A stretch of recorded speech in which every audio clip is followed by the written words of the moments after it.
old men to dream dreams. There was an interesting story that I heard some time ago that demonstrated the importance of a dream versus a problem. Sometimes we try to inspire people by presenting a problem, highlighting the problem, but it is often much more effective to share a dream as opposed to focusing in on the problem. Many years ago, the most famous speech that Martin Luther King gave, I know what we think the title of the speech is, but the actual title of the speech was The Bad Check Speech. And he got up in 1963 and began to expound on how America had written a bad check to Black people. And as he was speaking, the people weren't connecting. Mahalia Jackson was on the right side of the stage, and they had had a conversation, I think the night before. He told her about this dream that he had. So as he began to talk about the bad check, she shouted from the corner, she said, "Martin, tell him about the dream." So he continued, and then she said again, "Martin, tell him about the dream." And then he switched, and he said, "I have a dream." And that's the title that we remember.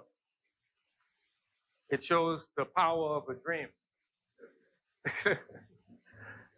So it's so important for us to make sure that what we present to our people is not problem, but a dream, a hope. Amen? Amen. Let's bow our heads together. Father God, we just thank you once again for life, health, strength, for wisdom. We ask that you would guide us and direct us today as we deliberate. We pray that deliberations today would cause a favorable outcome for the people of the Bahamas. In Jesus' name, amen. Our Father, who art in heaven, hallowed be thy name. Thy kingdom come, thy will be done, on earth as it is in heaven. Give us this day our daily bread, and forgive us our trespasses, as we forgive those who trespass against us. Lead us not into temptation, but deliver us from evil. Thine is the kingdom, the power, and the glory, forever and ever.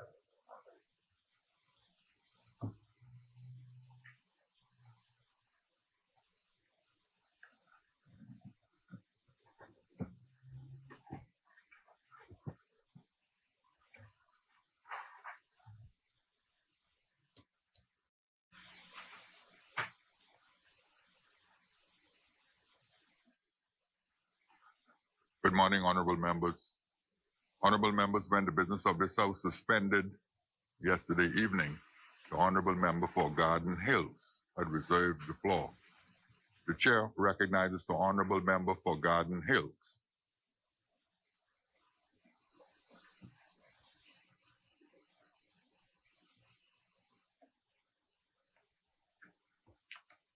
Thank you, Mr. Speaker. Thank you, colleagues. Mr. Speaker, before I begin my presentation, I would just like to extend condolences to several members from the Garden Hills constituency who have passed, and to extend condolences on behalf of my wife and family, and indeed the entire constituency of Garden Hills. Mr. Speaker, I extend condolences to the family of Ms. Minerva Bowe, Garden Hills number 1. Minerva was a teacher by profession who worked throughout the Bahamas. And she passed, and I spoke with her son-in-law, and he told me about the care that his family and they had for her. Then there's Ms. Cash from Alacosia Avenue, Mr. Speaker. And just this weekend, Mr. Speaker, last weekend, Randolph Ramming, who works in the IT department at Cable Bahamas, known as a very helpful and devoted young man, and his mother, Stella, as we call her, is very moved. She grew him up all his life in Garden Hills. The speaker also from Garden Hills is Miss Stephanie Wells, a devout and distinguished lawyer, wife of Tennyson, but who supported this free national movement and supported me during my entire run in the Garden Hills constituency. And I say to the Wells family, God be with you. Be strong. Mom is in a better place. Mr. Speaker, two social individuals. One, Mr. Peter Gilcott. Mr. Gilcott is, as my brother Aaron said yesterday, Mr. Gilcott was a member of Kappa Alpha Psi, a fraternity that I'm in. And I've had a long relationship with Mr. Gilcott, Mr. Speaker, and you spoke about condolences that they extended to him and his family. And while I was seated, my comments to you was, Mr. Speaker, did you remember that little fadeaway jump shot that you had? 10 feet from the basket, heads back, ball behind the head, and in. Then, Mr. Speaker, my personal friend, Donald Simonet, former trade unionist, gentleman I had the distinct honor and privilege to work with, and to know about his involvement in not only trade unionism, but the development of the labor movement in the Bahamas. To all of his children, I say, Donald was a great man. He was an honorable man, and he fought for this country to make sure that where we are today is because of his greatness. And so, Mr. Speaker, I deem this an honor and a privilege to stand before you today as the minister with the responsibility for the Ministry of the Public Service and National Insurance to present my contribution to the debate for the budget for the year 2021-2022.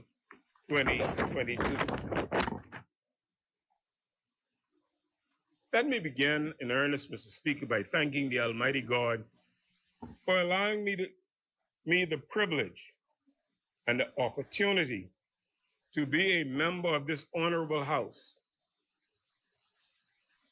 And I pay homage to the great people of the Garden Hills constituency and thank them for electing me to serve on their behalf. I salute each one of them, Mr. Speaker, and I take great pride in representing them and fulfilling my duties. But, Mr. Speaker, I have exchanged the baton. The exchange was clean, without breaking any strides, Mr. Speaker. And Mr. Stephen Greenslade has accepted the baton.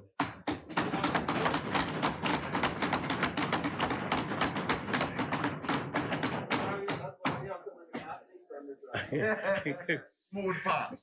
Smooth. I not only wish Mr. Greenslade well, Mr. Speaker, but I see him in the audience today, practicing, Mr. Speaker, his move to sit in this place whenever the next general election is called.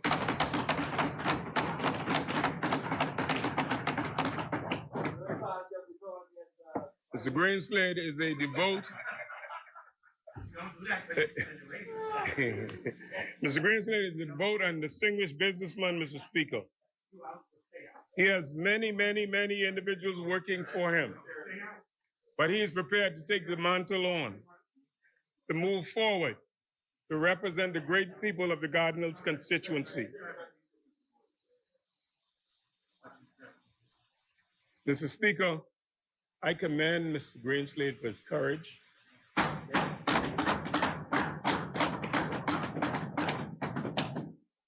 For his desire to serve the people of Garden Hills.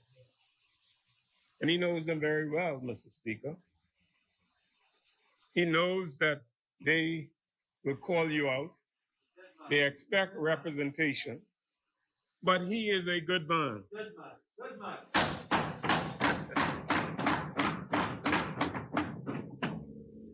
I'm advised that Mr. Greenslade started as a member of the police force and served very well. And then took the determination, Mr. Speaker, to move on, create his own business, to employ hundreds of Bahamians, and to do the work. So, Mr. Greenslade, your work has begun. The baton has been passed, and I wish you all the best.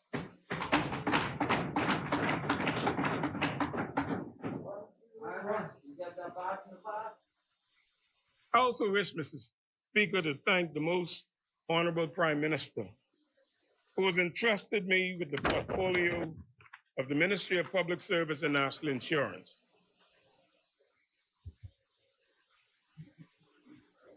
As I'm not seeking re-election, this upcoming budget period will be my last serving as a member of Parliament in this honorable House.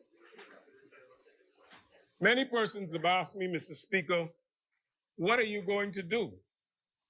I simply say to them, what else? Enjoy my family and friends and go fishing in Exuma. Ah, boy. Ah, boy.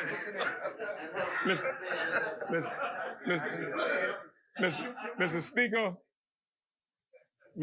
to confirm what I'm doing, Mr. Speaker. To confirm what I'm doing, Mr. Speaker, I am also joined today by my captain. I'm joined by my captain, Mr. Speaker. He's the captain of my little boat, and I'm so honored to have in the gallery Captain James Edgar Tycoon Curley.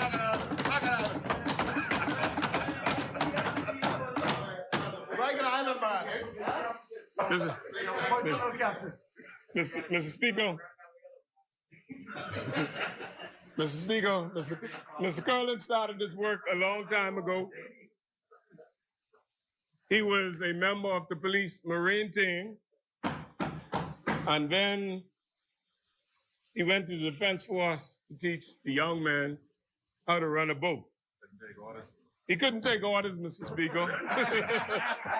He wasn't accustomed to taking orders. And so he didn't last long on the Defense Force. But, Mr. Speaker, I'm honored to have him as my friend.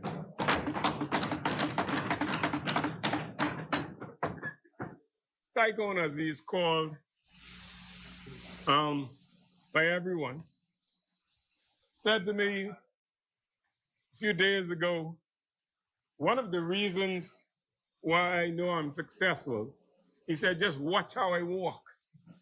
I walk like I got money. And so, Mr. Curling, get the boat ready. It's muttonfish season. We should catch some fish. I'm taking a couple other friends in the boat, Mr. Speaker. Because I feel, quite frankly, Mr. Speaker, that I've done my work, and another soldier must complete the task. And today, I honor Mr. Greenslade as he has taken the baton to do just that.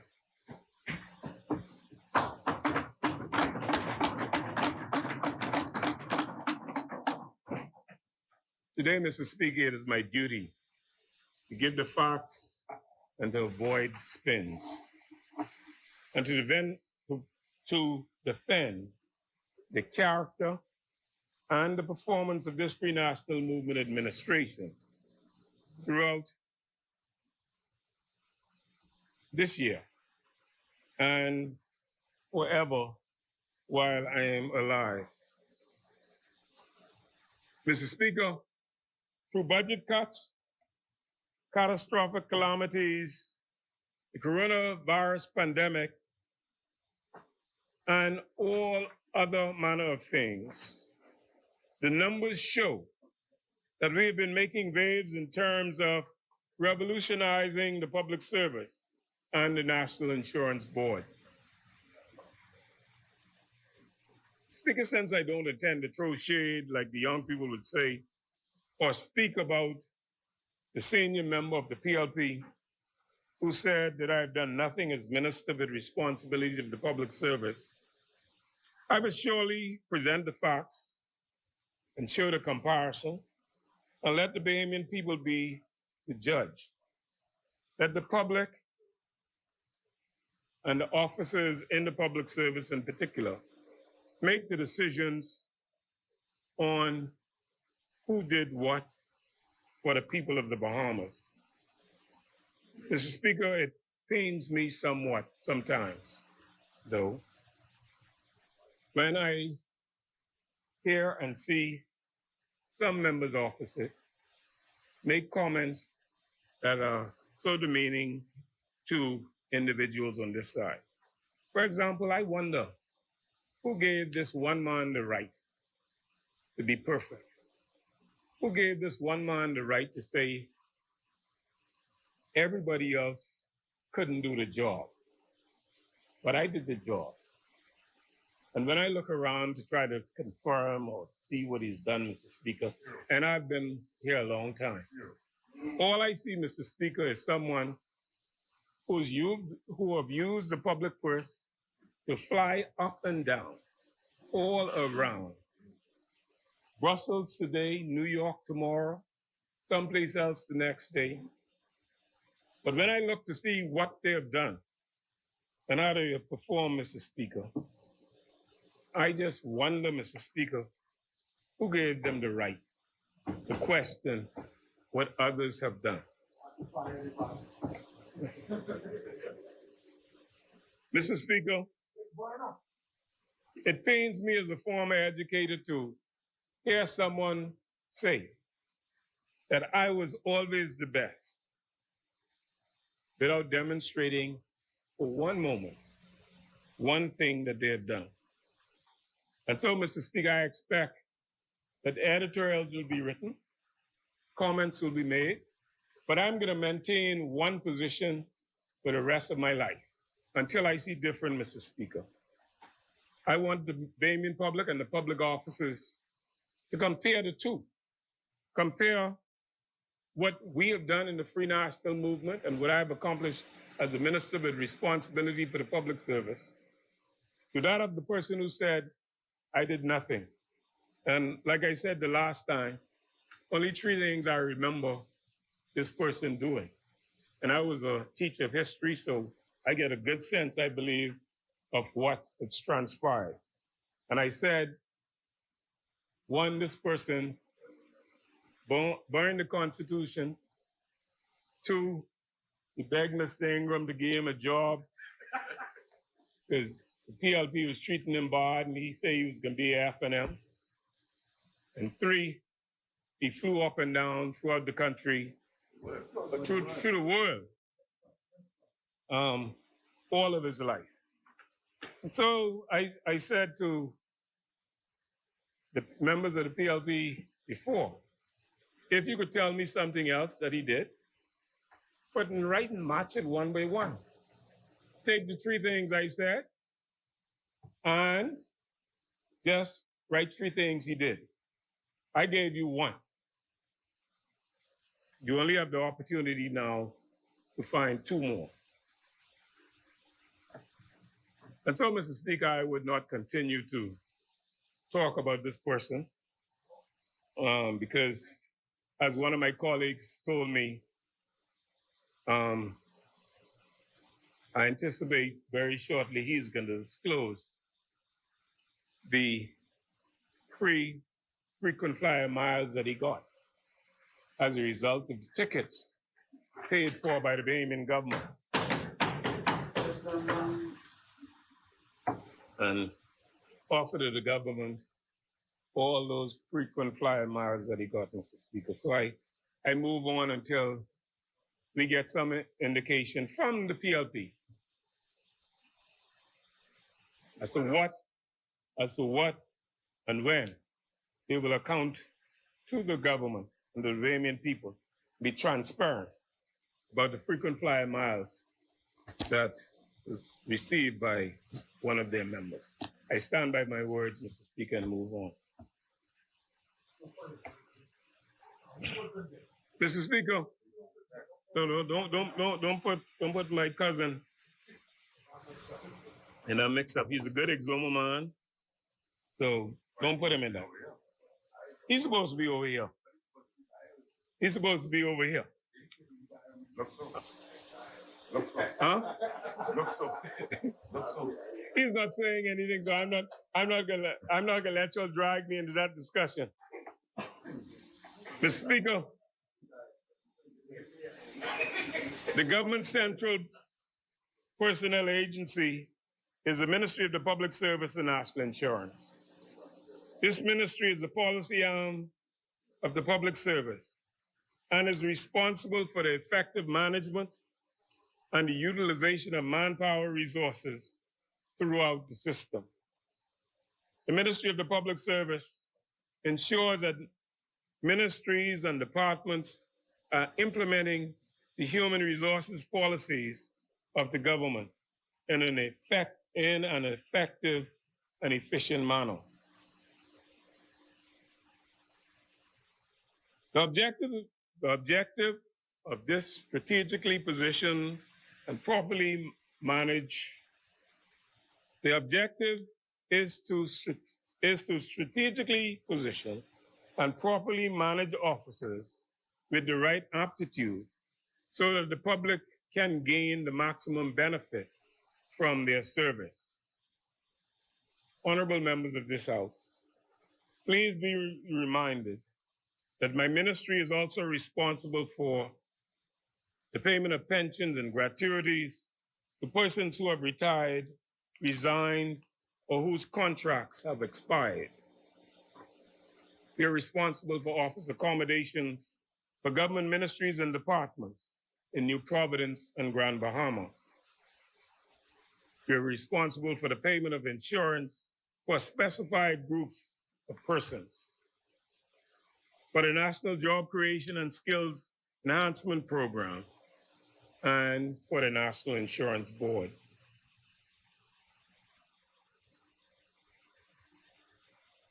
In this very short report, you will hear me speak about capacity building, quality service delivery, supplemental income, support, and the stabilization of communities via investments in human infrastructure. Once upon a time, Mr. Speaker, it was commonplace for the PLP to say that we don't invest in people, but we invest in things. That was a time when the former Prime Minister Ingram was investing heavily in building our road network, constructing schools, clinics, and doing government work everywhere. He was bitterly attacked, Mr. Speaker, by the PLP for doing this because they said he was investing in things and he did not care about the people. I wonder, Mr. Speaker, What will be their approach now after my delivery about our investment in people, our investment in the human infrastructure, and the Deputy Prime Minister's report, where he will show his investment and this party's investment in the physical infrastructure. What I will seek to show, Mr. Speaker, that our investment in human beings and people has been far more and is deeper than the investment given by the PLP over their last term in office. Notwithstanding the fact, Mr. Speaker, that the past year has been definitely one for the record books for our country and undoubtedly the world. In the last few years, Mr. Speaker, our country was confronted by two major incidents. First, the passage of Hurricane Dorian, a Category 5 hurricane, the worst this country has ever experienced, that devastated the islands of Abaco and Grand Bahama. And then our second, Abaco and Grand Bahama being our second and third largest local economies. And now today, Mr. Speaker, we are facing unprecedented times due to the COVID-19 pandemic, which has affected the entire world.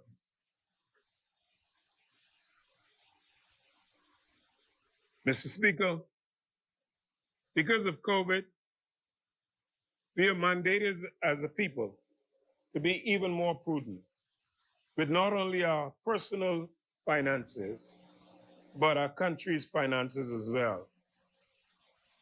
The response to these crises by the dedicated, committed, and hardworking public officers has served to demonstrate the strength and character of our staff in general and the Bahamian people in particular. Special recognition and thanks, Mr. Speaker, must go out to all of the essential workers, inclusive of the healthcare workers, law enforcement officers, social service workers, NIB staff workers, top-level managers, and financial personnel in the Ministry of Finance who never stop working. Never stop, Mr. Speaker, during this entire pandemic. Mr. Speaker, I am pleased to pull out and call out the hardworking healthcare workers because they have exposed themselves to danger, but yet they continue to battle on the forefront. They are on the front lines. And I also commend, Mr. Speaker, not only the healthcare workers, but the president of the Nurses Union, Mr. Mancha Williams, and the president of the Doctors Union, Dr. Milasande Bassett, both of whom, Mr. Speaker, were students at C.I. Gibson High School. And they both, Mr. Speaker, acted, in my opinion, extraordinarily responsible during these times. They led the charge, Mr. Speaker, of quality service delivery to our population during these crises.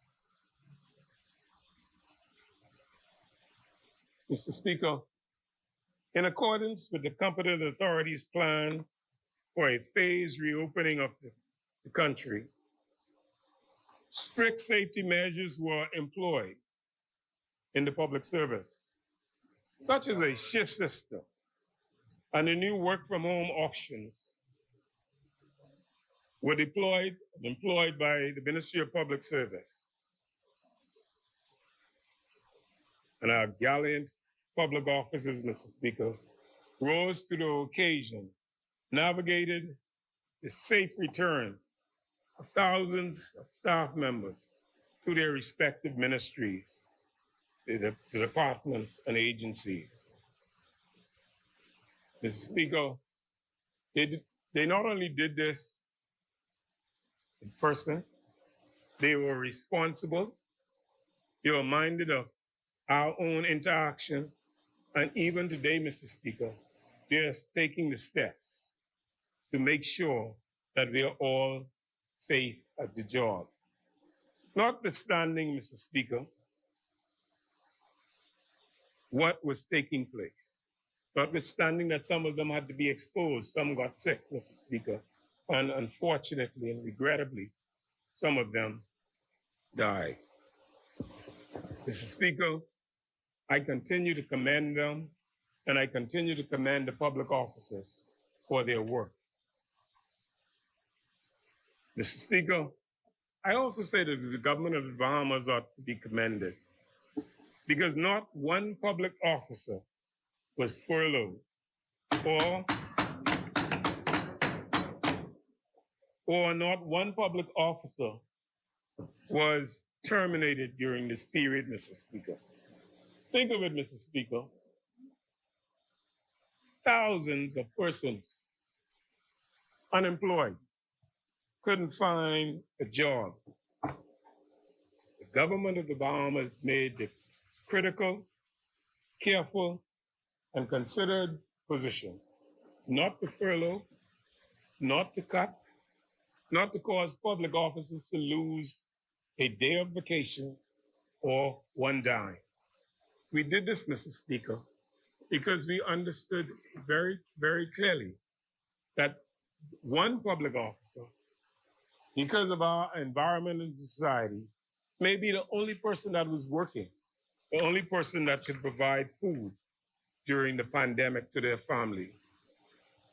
And so, Mr. Speaker, I'm told by my staff that only one other nation in this region was able to retain their staff, their full complement of staff during this pandemic. And so, Prime Minister, I want to commend you, and I want to commend my colleagues for taking this position. Imagine, Mr. Speaker, it's been more than a year now. Yes, individuals had to work from home. We had all manner of shutdowns, and some individuals just had to be sent home, and they absolutely could not do anything at home because of the pandemic. But they did not lose one day pay. They did not lose one day vacation during that period, Mr. Speaker.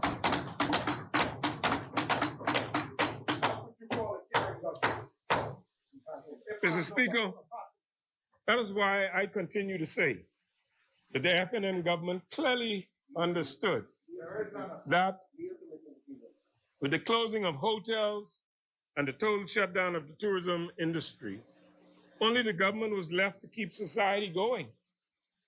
Homes had to be saved, food had to be found, and society had to either function or collapse. We chose to save our country by caring for our people.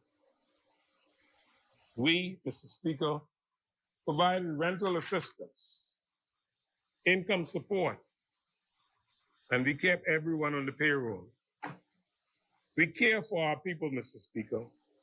We show why it is the people's time and why our actions secured the future of generations of Bahamians, because we understand very clearly that it is about the future of our children and the next generation.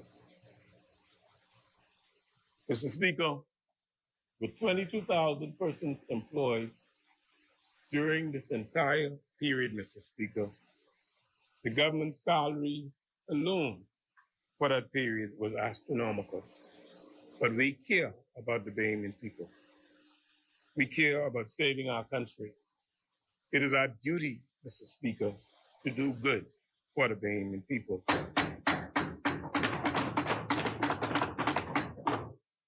With this backdrop of safety and financial prudence, Mr. Speaker, I will now report on the performance of the Ministry of the Public Service. And like the young people say many times, Mr. Speaker, I'll talk about the facts, and I wouldn't worry about the feelings. Mr. Speaker, you know when I reported to you before that the former administration handed out hundreds of contracts mere months before the election, selling dreams and giving temporary solutions to persons seeking meaningful employment. They claim to believe in Bahamians, but only played around to make it look like they were performing. After we came to power, Mr. Speaker, they spun the narrative again.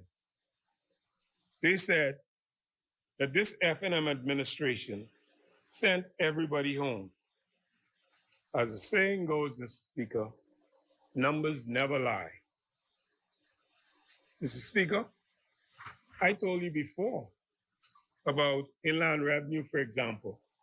Their individuals were given 3 months contract or 6 months contract. Election, we all knew, was in May. So you got a contract for 6 months in April or March, or 3 months that took you to June. And then, Mr. Speaker, at the end of those contracts, they said, when we came to office, we send the individuals home. That is the furthest thing from the truth, Mr. Speaker. I can tell you, ask the persons at Inland Revenue, who today, what we did, Mr. Speaker, is unprecedented.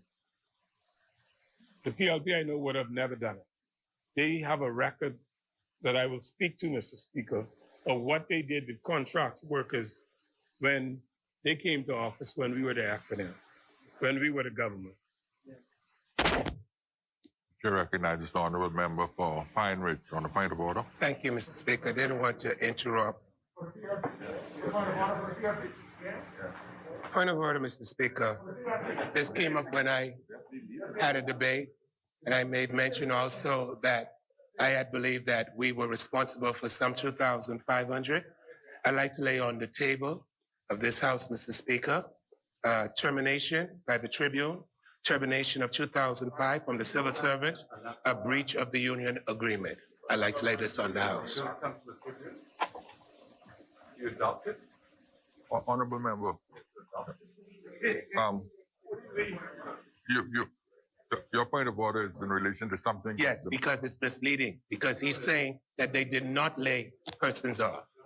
And I'm also referring to the time when I spoke and I brought this up. Okay. Point of order. The chair recognizes. First of all, I think the honourable member has to adopt the report. And second of all, I know of no precedent whereby you can accept the headline of a newspaper as a fact. Honorable member for Pine Ridge, are you adopting that report? I'm adopting, and the fact of whether it's the honorable member for Garden Hill is saying that that did not happen. This has been a controversy for some time. They continue to deny that it happened. I brought it up in the House. He said it didn't happen. I said it happened. And so I'm now laying on the table that which was reported by the Tribune. Now, if the Tribune is wrong, fine. But according to this report Honorable member, and to others, 2,500 persons were laid off. I'm asking you, and you're Yes, adopting- I am. Yes. Okay, I will give you the opportunity to table the document at the end of the presentation of Garden Hill. Thank you, Mr. Speaker. Appreciate it. Chair recognizes the honorable member for St. Anne's. Just so I understand what this means by adopting a report, you are taking it as your word. Yeah, Thank you. yeah. So the honourable member for Pine Ridge is saying it is his word that these people were terminated. That is the question I put to the honorable member. That's exactly what he's saying. I just want to make that clear. No, I just want to make sure. So in his opinion, the minister's opinion, the government fired 2,500 people. Fired. I just making sure that I understand the point. Thank you. The chair recognizes the honorable member for Garden Hills. Mr.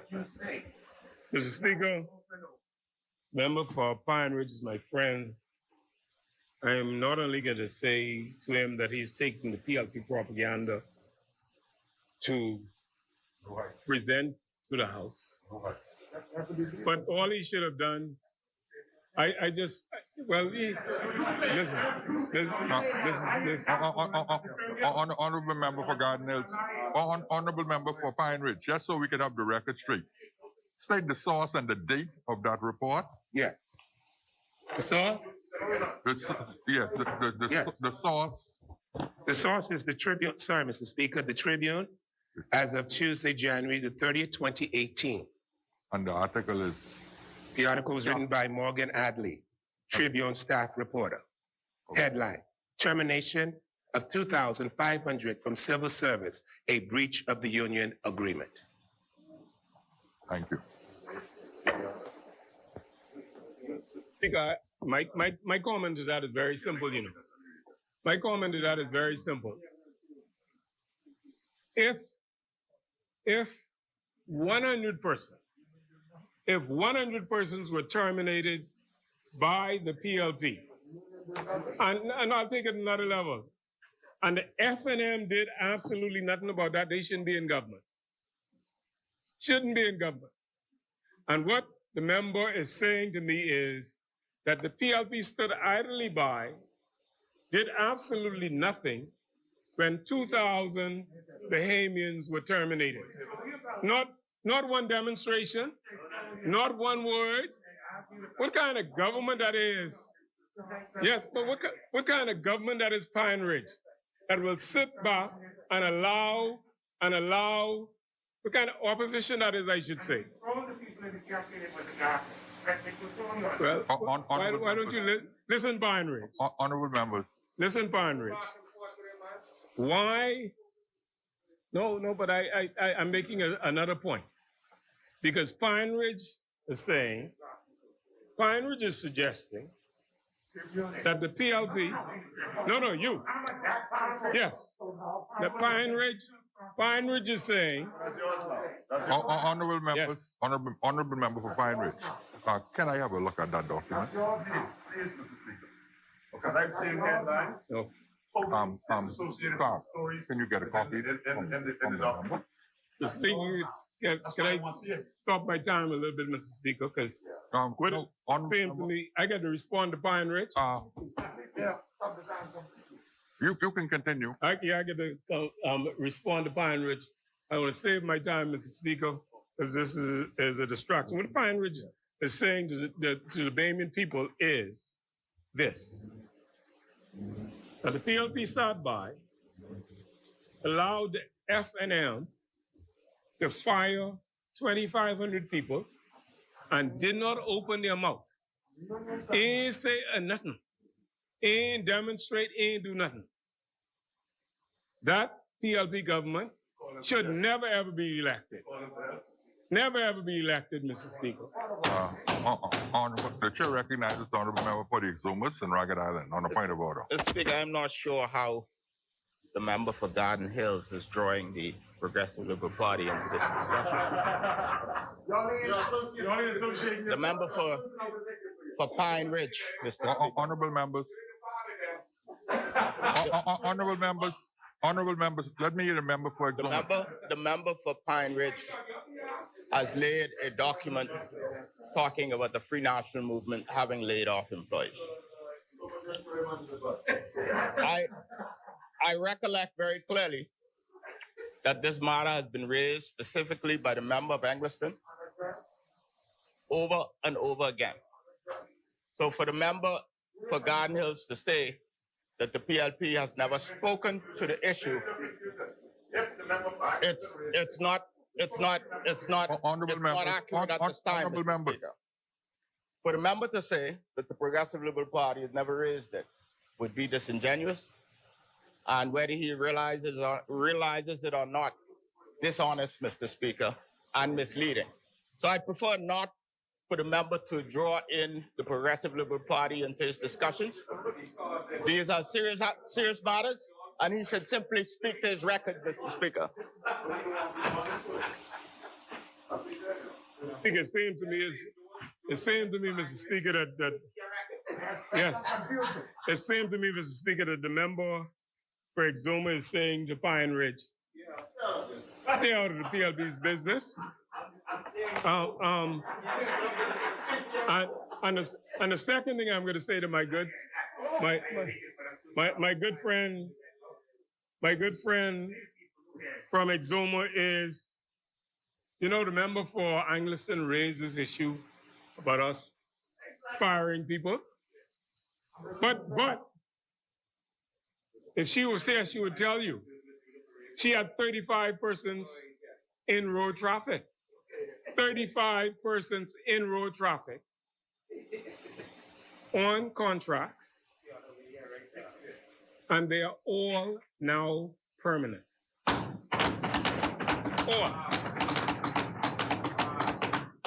Not one fired, not one terminated, and they continue, Mr. Speaker. Mr. Speaker. We give people contracts. People who ready to throw their jobs. Mr. Speaker, that is the Free National That's the way Movement. we operate.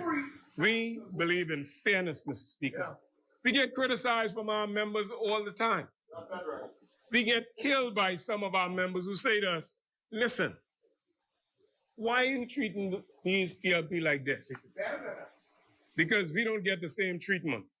And I didn't want to get in that discussion, Mr. Speaker, but I remember, and I've said this on this floor before, I remember Ms. Ingram gave me responsibility for urban renewal. We had 103 persons hired in urban renewal on contract. We came to office, we left office in May 2012. By June of 2012, every single one of those persons were gone. We're different, Mr. Speaker. Distinctively different. We look for Bahamians. We only deal with whether you're doing the job or not. You're qualified or not. We don't worry about whether you're black or white, you're green, you're yellow. We don't worry about those things, Mr. Speaker. We look at the performance of individuals. So for Pine Ridge, I say to Pine Ridge, who's carrying the bucket, I believe, for the PLP. In this case, he's repeating what the Tribune says. That is totally untrue. The chair recognizes the honorable member for Pine Ridge on a point of order. Personal privilege. I'm not carrying any bucket for no progressive Liberal Party. I'm carrying a bucket for the people of Pine Ridge and by extension the Bahamian people. And if that is his way to deal with or to trivialize this matter of 2,500 people being terminated, it's nothing for you to take as joking and jesting and being unsympathetic towards the cause of these people. This has nothing to do about carrying any bucket. The only bucket I carry in here is for the people of Pine Ridge and the people of the Commonwealth of the Bahamas. Please, I wish that the member would withdraw. Thank you. I did not intend to insult the member of Pine Ridge. The facts are clear. And I'm prepared to withdraw, Mr. Speaker, that you're carrying the bucket. All I'm suggesting to you, Mr. Speaker, is do not repeat something that is not true. Tell me that, but truth is according to you. No. Honorable No. Honorable member. I made 2 points, Mr. Speaker. Honorable member for Garden Hills. Yes. Are you withdrawing the comment? The fact that I said that the member is carrying the bucket for the PLP, yes, sir. I'm not gonna. I'm not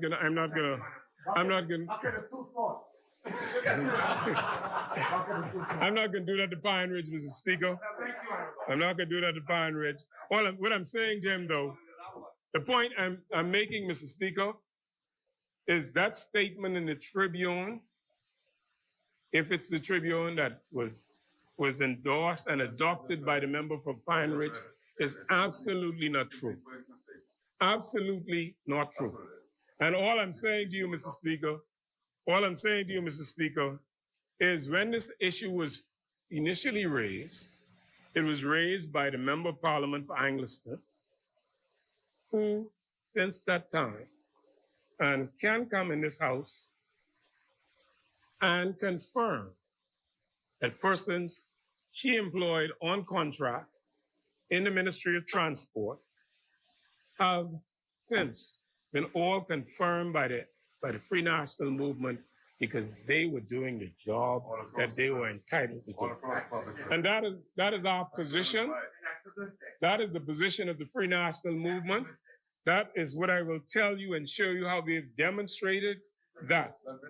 And I said earlier, Mr. Speaker, that is one of the things that we get killed for from our members, because they know that when the other side come to power, based on their record and based on what they have done, they send them home.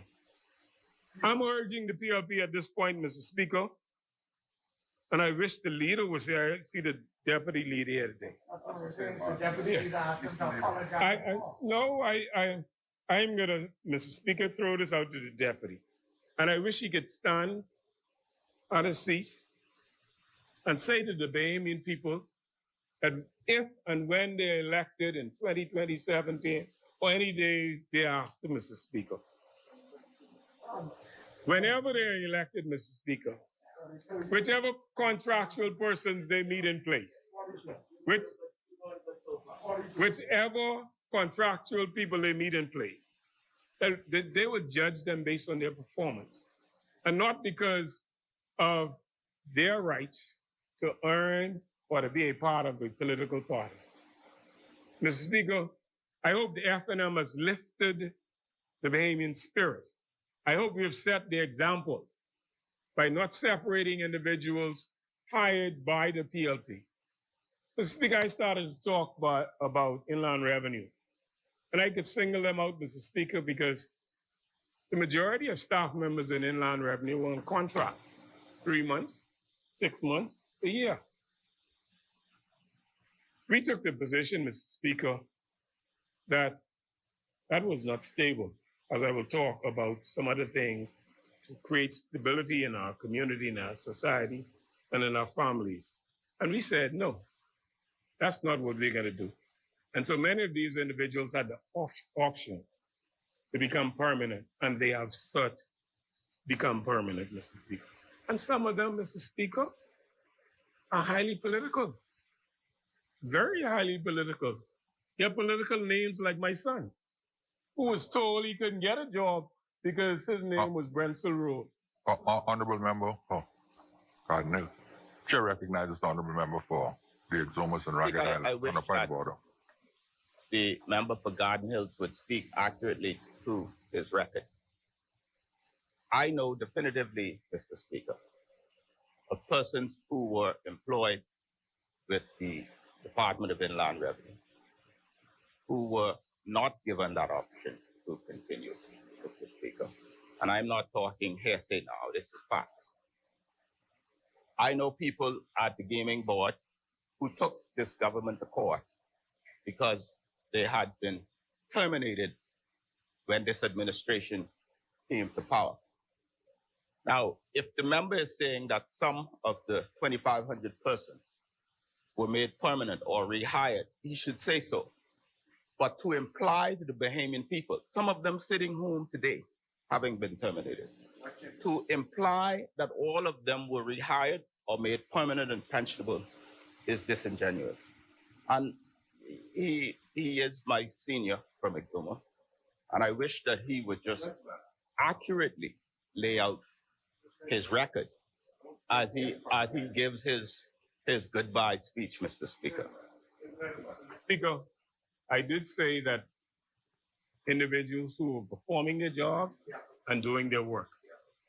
I know of that which you speak, and I'm not gonna be dragged into what happened at the gaming board. Neither will I talk about some other individuals who made the determination and who said outright to individuals, I'm not working, I'm not showing up. And so, Mr. Speaker, I'm not going to engage in that conversation All I'm going to say, Mr. Speaker, is this. All I'm going to say, Mr. Speaker, is this. The Ministry of the Public Service and National Insurance, Mr. Speaker, we have regularized, Honorable members, Mr. Speaker, we have regularized over 600 government workers who are working faithfully for years on temporary month-to-month contracts, Mr. Speaker.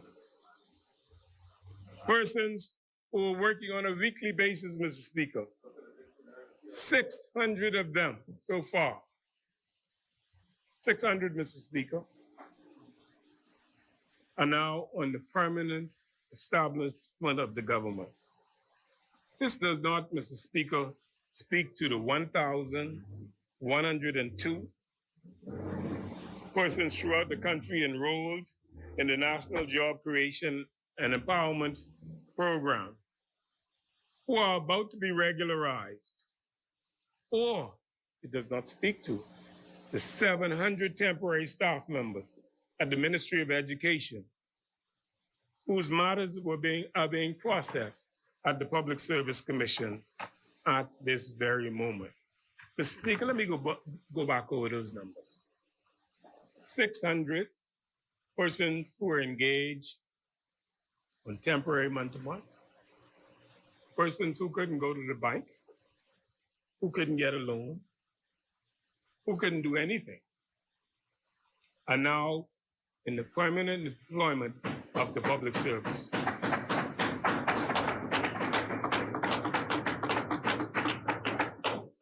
(1,102 persons, Mr. Speaker.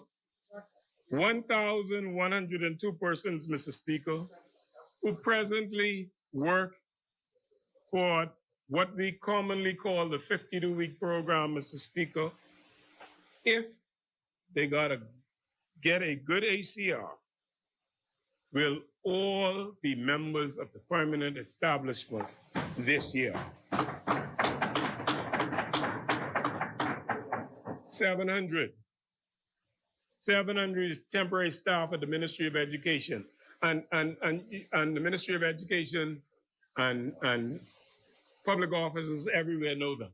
Yes, security officers, teachers' aides, nurses' aides, and all those persons who were just brought on, generally brought on, like some people say, in a political season. They are now, Mr. Speaker, they are now permanent in the establishment. Mr. Speaker, this demonstrates, Mr. Speaker, that this free national movement government has a heart for workers. We've chosen to remain faithful, Mr. Speaker, and even those persons who are faithful to the party opposite, Mr. Speaker, they can now look forward to a public service career, a pension. They could go to the banks. They could own a home. They could start a business. They could buy a car. Because this free national movement government is determined that we're going to put them on permanent staff because they are doing their job. Mr. Speaker, we did it, and we are doing it because it's the right thing to do. You don't look at colors, Mr. Speaker. It has absolutely nothing to do with it. Mr. Speaker, hundreds of persons who work for the Ministry of Education and the public service will tell you how they were told directly by a minister. They were told directly by a minister, I will not make you permanent because I didn't hire you. Your party didn't do that for you. That is what they have done. We've moved away from that, Mr. Speaker. We've raised the bar, and hopefully, if the PLP ever come to power, I hope they could remember that that is how you treat Bahamians. That's how you treat Bahamians. Chair recognizes the honorable member for the Exomas. The on member point of order. continues to be misleading rather than simply speaking to his record. I can say today, Mr. Speaker, that there are court Honorable members, the member for the Exomas. there are court reporters who are still aggrieved. There are more than 30 persons from the gaming board still waiting for their money. There are more than 60 people in Grand Bahama from Urban Renewal still waiting for their severance. So I want this member to speak accurately to the record of this administration and not be disingenuous in doing so. These are very serious times. Many of these people are listening to the minister and they're WhatsApping me as we speak. So I invite him to be very careful, right? And address all of these issues and not politicize them, Mr. Speaker, because the point of the matter is that people are very aggrieved at this point, Mr. Speaker. So to talk about the PLP 4 years later is really disingenuous and misleading. You should address the issues that exist, Mr. Speaker. Speaker. Mr. Speaker. Mr. Speaker. What I just said, Mr. Speaker, was my record. I spoke to Mr. Speaker. Let me call these three numbers again. I say 600. I say 600 government workers who was part-time, who didn't have status, are now fully employed. I said 1,102 52-week workers will be in the permanent establishment. I said 700 persons from the Ministry of Education, teachers' aides, security officers, all those persons who perform those essential services will be members of the permanent establishment. That's what we're doing, Mr. Speaker. That is our record. And that ain't all, Mr. Speaker. Since Exuma wants me to go on,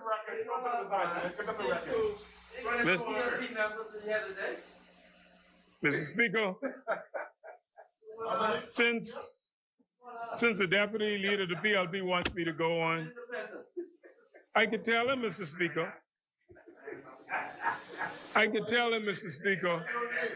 that Honorable members.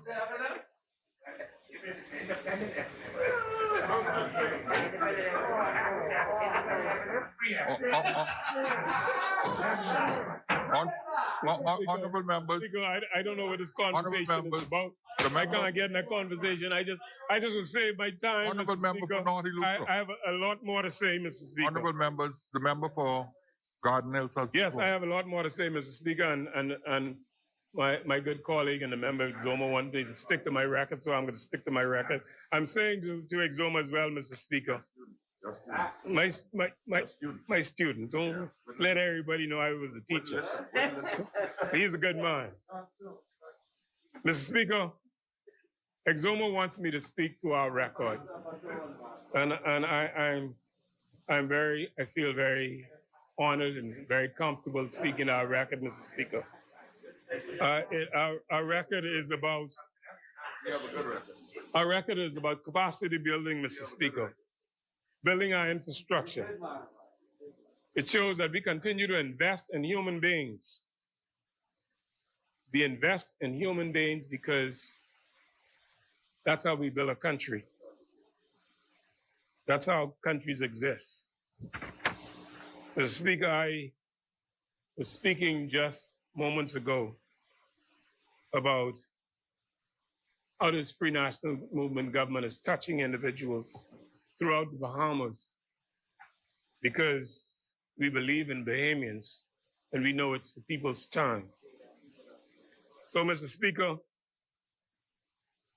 you know, when the 52 weeks program was established, Mr. Speaker, it was established because the government understood that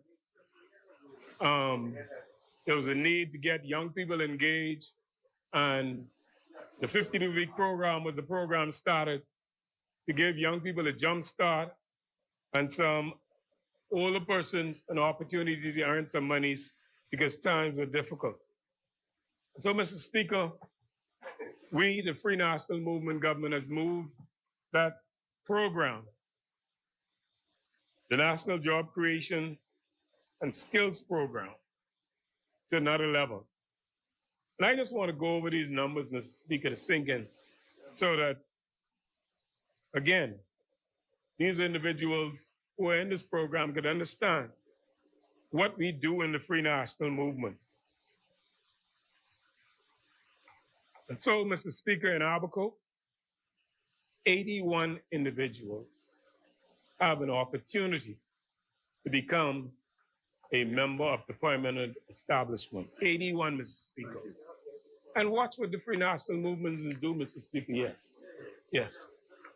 We go island for island. Every single one is touched.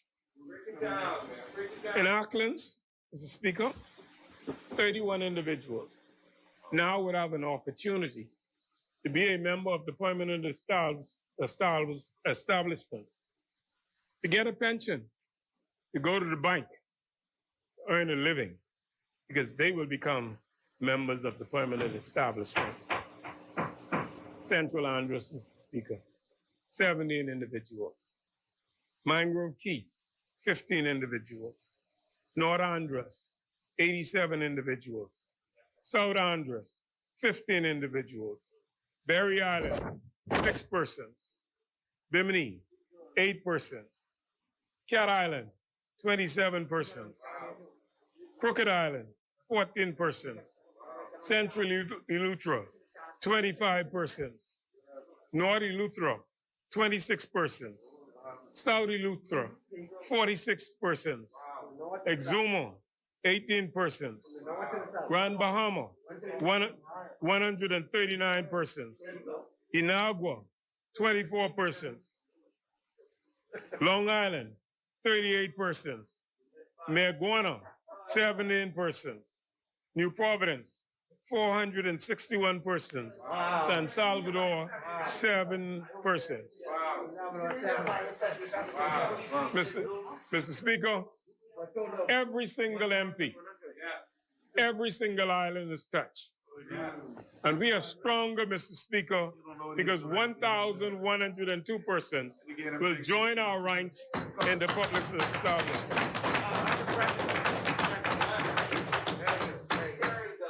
We've already completed 300, Mr. Speaker.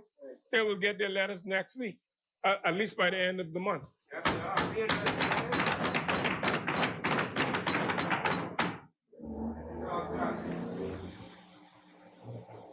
Mr. Speaker, I spent some time, Mr. Speaker, on the whole issue of employing individuals, Mr. Speaker. I now turn to a second blank, Mr. Speaker. I turn to promotion of these individuals. I'm speaking specifically about our investment in human beings. So, Mr. Speaker, what I laid out was how many Bahamians we have hired and are now members of the permanent establishment and get a pension and get other benefits. I'm now going to turn to these individuals who are now promoted in the system, who are now promoted by this Free National Movement government, Mr. Speaker. Mr. Speaker, from the global provisions of our budget, we talk about all kinds of promotion, Mr. Speaker. We talk about, and promotions about the advancement of persons based on qualifications, based on seniority and other things in the service, Mr. Speaker. So between June 2017 and December 2020, I can call the next number Exomo. Remember those numbers I called before? Let me call some more so that you can hear Exomi. You said, speak to our record. I can tell you, Exomo, that 1,600 persons have been promoted in the system. That's our investment, Mr. Speaker. So we hired hundreds of individuals. Now we're promoting them in the system. So 1,600 persons have been promoted, Mr. Speaker. 1,600. And this does not include, Mr. Speaker, so that you know. This include 471 pending matters for the Department of Immigration. 471 immigration matters before the Commission for Promotion.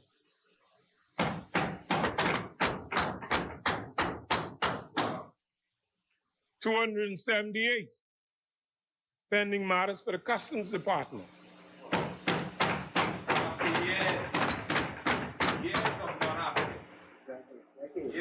The largest promotion ever for the Corrections Department.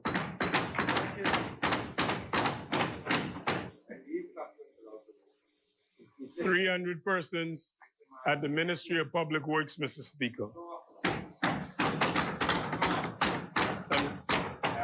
I'm sure the Deputy Prime Minister is going to speak to that at length, Mr. Speaker. So I'm not going to say much about that. But I said to him privately, I said, man, you look like you're promoting every single person in the Ministry of Works. I told my staff who has responsibility for the Ministry of Works, please don't bring me no more Ministry of Works things. Because every day you're bringing me something from the Ministry of Works about promotion. But Mr. Speaker, it speaks to the two facts. One, that for a long time we've ignored some of the ministries and department, and the DPM has made a carefully considered position, and he's bought into the argument that these persons who are performing should be promoted. And so, Mr. Speaker, what I've just outlined demonstrates our care for the people. We believe in capacity building. We believe in investing in human beings. We invest in our human infrastructure. We care for Bahamians today. We care about their future. We care because it is the next generation that will carry us. And that is why the Ministry of the Public Service is so proud. And that is why we have promoted scores of individuals who are deserving of promotion. And so, Mr. Speaker, I want to commend the Public Service Commission, who is working assiduously to make sure that things get done. And so, Mr. Speaker, when Exoma tells me to speak on our record, what I've outlaid to him so far, Mr. Speaker, is that we care about Bahamians. We don't want them to be working unsure of whether or not they could get a benefit. We just want to make sure that they have the ability and the capacity to earn a pension like everybody else. And also, Mr. Speaker, I just made the point that notwithstanding these very difficult times, Mr. Speaker, we are promoting hundreds of individuals. And we went further, Mr. Speaker, and Prime Minister announced, I believe, this position in December of last year, that because of the pandemic, we had to put on the shelf for a moment increments, reclassification, and salary advances. But we made the commitment, Mr. Speaker, to public officers that in June and July of this year, in this new budget year, we're going to pay them. And we're going to make their pay retroactive to the date that they were supposed to be promoted, Mr. Speaker. We could have taken the easy way out, Mr. Speaker. We could have taken the easy way out and say, well, we just can't do this year. Don't worry about it. Ministry of Public Service, you all work this thing out so that promotions don't come into force until July then we don't have to pay. No, but we care about the Bahamian people. That's why I'm talking to public officers, you see, Mr. Speaker, because I was a public officer, so I know. And so these public officers will not lose a lick, not lose a thing. That's the record of the Free National Movement, Mr. Speaker. We said, whenever 2021-22 budget comes into force, we will pay. And for the record, Mr. Speaker, we will pay.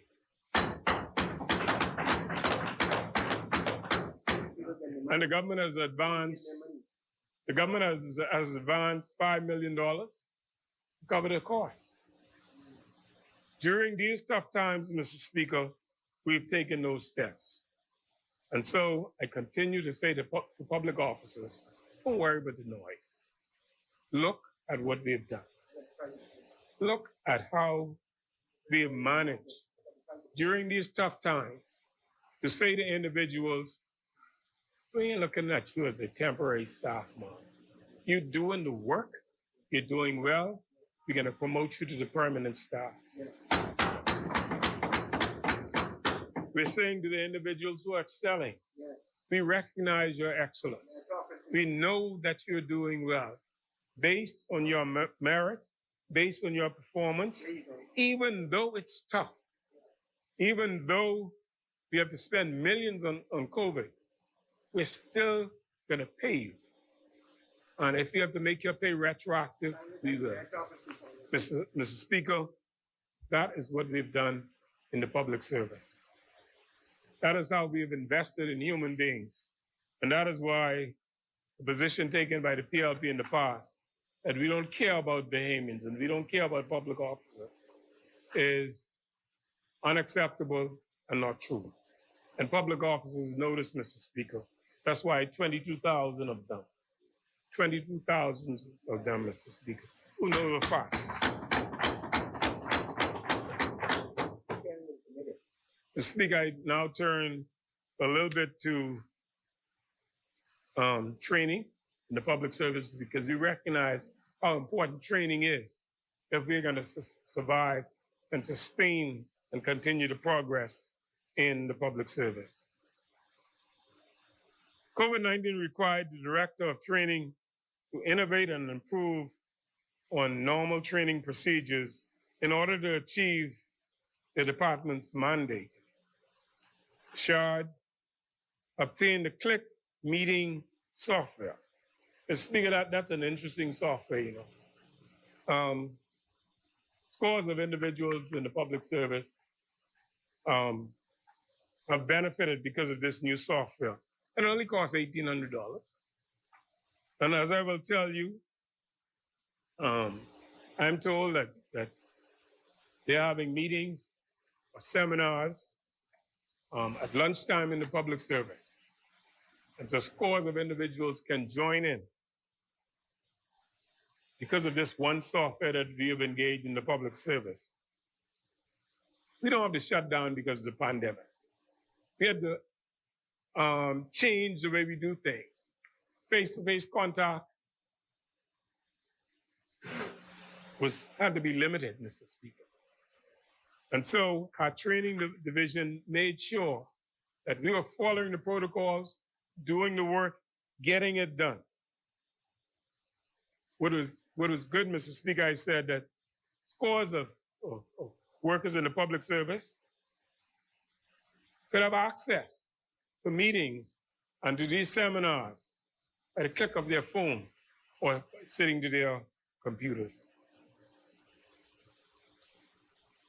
Many officers therefore took advantage of these sessions and they worked remotely. As of between March to August 2020, 50 training courses were offered. From the period January to May 2021, an additional 21 courses were offered virtually using the software. In total, over 2,477 persons access these courses. 2,000, Mr. Speaker, 477 persons participated in these courses during this period. The highlight of what we did, Mr. Speaker, occurred in August of 2020, when we had the privilege to have Dr. Nakia Forbes, consultant physician and director of the National HIV/AIDS and Infectious Disease Program, facilitate a webinar on the topic, COVID-19 and the workplace for the public service. So that during this webinar, Mr. Speaker, public officers had the opportunity to hear from the best, to listen and to engage and to participate in these webinars. Mr. Speaker, as we are experiencing our new normal, we will continue to build and refine these new methods of service delivery to our customers. To date, this $1,800 investment in this software has more than earned its greatest returns. The ministry continues to work assiduously towards implementing our programs in succession planning, management strategies, and other issues to ensure the effective development, selection, evaluation, and advancement of deserving public officers. And so now, Mr. Speaker, I'll talk about what we're doing to advance individuals in the public service. For the first time ever, Mr. Speaker, for the first time in the history of the public service, all 4 of the public service assessment exercises are being conducted in a 90% virtual environment. The first of these assessments, the first Assistant Secretary Assessment, or the FAS assessment exercise, commenced in April 2021. But due to the public health protocols and restrictions because of COVID-19, 62 candidates met in person only once a week in small groups for less than a half a day. I publicly have now commend the Director of Training and a team for the management of this groundbreaking virtual presentation of the FAS assessment exercise. A true example of putting technology to work and allowing our managers to utilize their skills to forge ahead the global village of technological advances. It was a watershed moment for the public service, Mr. Speaker. The 3 other assessment exercises being conducted this year are the Assistant Secretary Assessment Exercise, the assessment exercise for executive level supervisors, and the assessment exercise for clerical, secretarial, and registry staff members. Having regular assessment exercise boosts the morale for hardworking public officers as they allow for future career advancement in the administrative, executive, and the clerical registry career paths. My government, this free national movement government, I should say, Mr. Speaker, intends to give public officers every opportunity to advance themselves and to be productive in the workplace. Total cost of these exercises will be just over $452,000.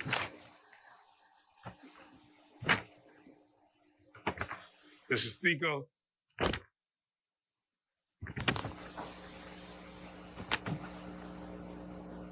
Speaker, our investment in human beings continues. It continues to be our mandate. It continues to be our commitment. It continues, Mr. Speaker, so that every single Bahamian, every single person in the public service will take advantage of what we're doing. We are also engaging, Mr. Speaker, in new systems that will transform and certainly change the way we do things in the public service. We are managing and building capacity. We are doing several employment initiatives, Mr. Speaker. I am so pleased, Mr. Speaker, that this year, funding has been provided in the upcoming fiscal period to resume the hiring of staff, allow for the payment of those public servants whose matters have been completed, and to pay increments to hardworking public officers, Mr. Speaker.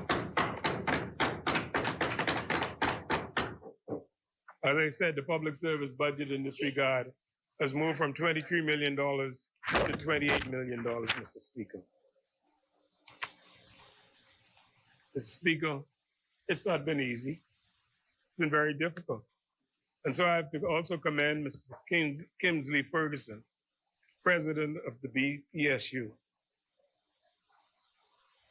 for his tolerance and his support of all of the issues that confronts the public service. He has been a true gentleman. He's threatened me many times. I know he's threatened the Prime Minister all the time, but he fully understands and he knows that the Free National Movement was delivering because we kept every single person engaged in the public service. We did not cause them to lose any benefit. And I'm sure the president appreciates our work. Mr. Speaker, you are aware, Mr. Speaker, that the Ministry of Public Service launched a graduate program for high school and college students, a program to get persons engaged and interested in the public service. We tried, Mr. Speaker, to recruit the best. We know what happens. Persons want to come to the public service, but they don't like to start in salary. They know they can make much more outside. And so what the Prime Minister did, Mr. Speaker, was put in place a program to seek to engage young professionals. You know, if you want to work in the public service normally, you got a bachelor's degree, they say, oh, you come in here, you knew $22,000. That's the salary, that's what the unions agree to, that's what the government said they could afford. But we were losing out to the private sector, and so the Prime Minister made the determination, let's do something different. Let's put these individuals on a contract. Instead of paying them $22,000, let's pay them $30,000. Let's get them interested in the service. Let's see if they would be interested in working for the government of the Bahamas. They know that if they're going to transition into service and off the contract, they have to take a little cut. But that gives them an experience that they never had. That gives them a background and a foundation that they never had that they can negotiate on. And so we took the position that we had to do this for young Bahamians. That's our record, Exomo. We're reaching out to the next generation because it's about them.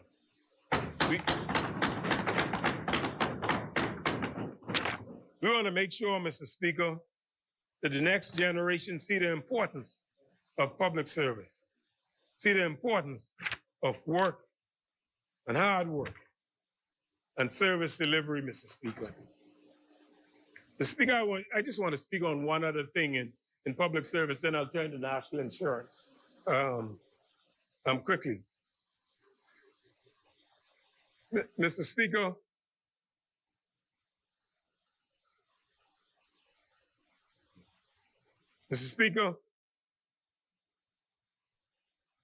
human resource management is critical It's necessary.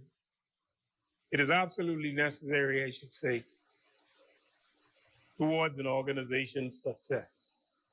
If we have good human resource managers, we'd limit the problems we have in organizations. And so, Mr. Speaker, we are advancing the position that first of all, there should be a human resource division career path for individuals. Just like there's a career path for individuals in the Ministry of Finance because they are finance professionals.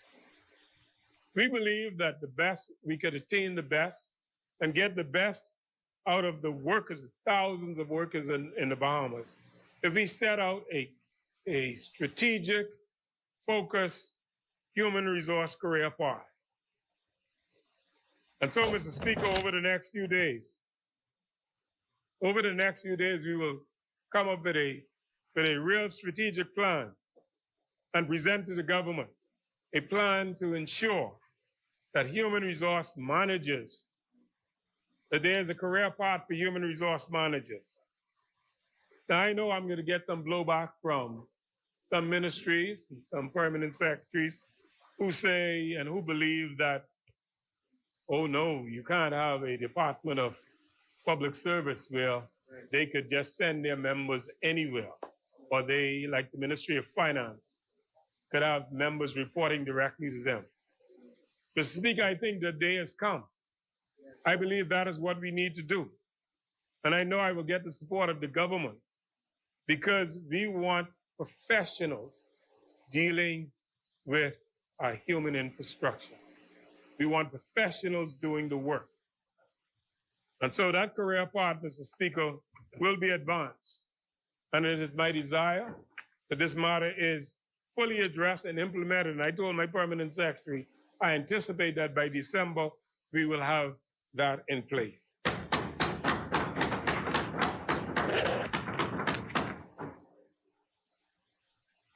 Mr. Speaker, should we do this, every single public officer would know that the FNM government has never turned its back on them. They will continue, Mr. Speaker, feel good about what we have done. They know that we intend to change the present systems to make it work for them, to right the wrongs done by the previous government, right the wrongs and focus on merit and focus on performance. Mr. Speaker, if we do that, if we focus on merit, if we focus on strengthening our human infrastructure, hire the right persons, promote the right person, pay them a good salary, and then have the human resource manager to manage it, to make sure it functions, we would have done the job, Mr. Speaker.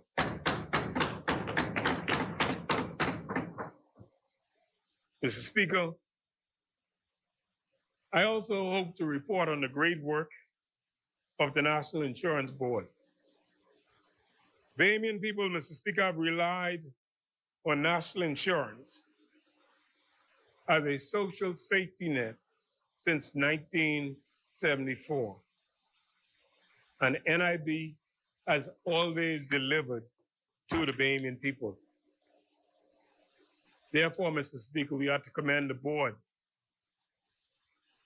the NIB board, the people who work for the board, for their hard work, especially their hard work in 2019 and 2020, and again, continuing in 2021. What we all know, Mr. Speaker, is NIB works for the people. It works for Bahamians. It works for Bahamians when Bahamians cannot work for themselves.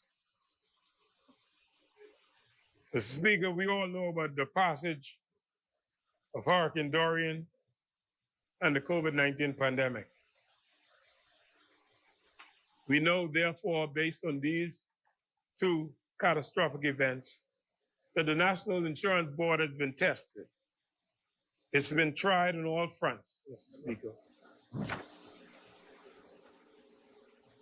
But we can all conclude the personnel at NIB has proven that they are robust, that they are dependable, that they are responsive, that they are strong.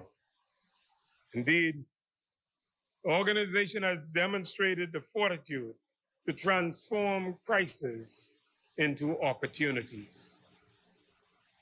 Mr. Speaker, just for your information, NIB pays out 10 benefits, 4 assistance, and 3 grants. So we pay to the Bahamian people 10 benefits, 4 assistance, and 3 grants. And these are all basically as partial income replacement to persons who are entitled to these funds. However, as you know, the unemployment benefit was very crucial over the last 2 years.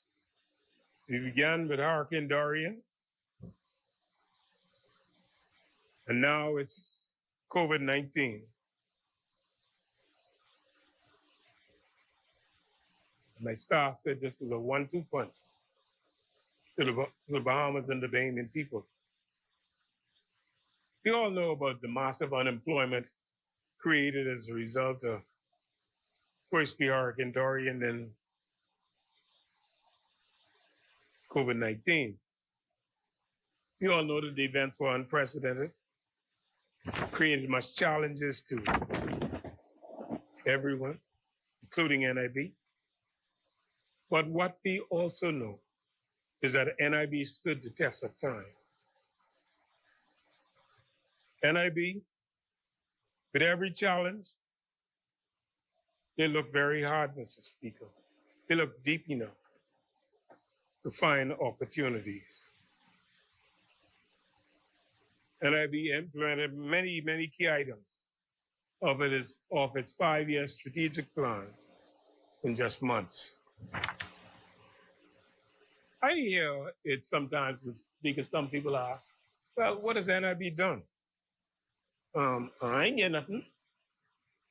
And I can remember last year, Mr. Speaker, when COVID-19 started, some individuals who had just become unemployed, they believe COVID-19 was going to be finished in June. So they didn't apply for any NIB. They said they could handle it, they could make it.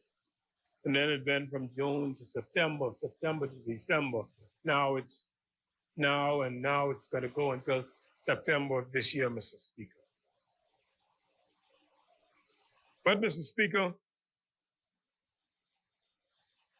when we look at the numbers, when we look at what is happening in NIB,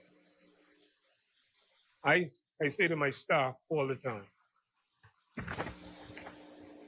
what we're dealing with now, and 2 issues we're dealing with, firstly beginning with Dorian and Abaco and Grand Bahama, where, as we know, hundreds of individuals lost everything.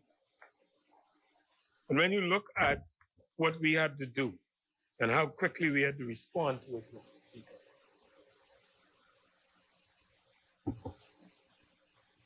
NIB has paid out more money than I could even count. In total, in unemployment assistance alone, over $250 million has been paid out in 1 year.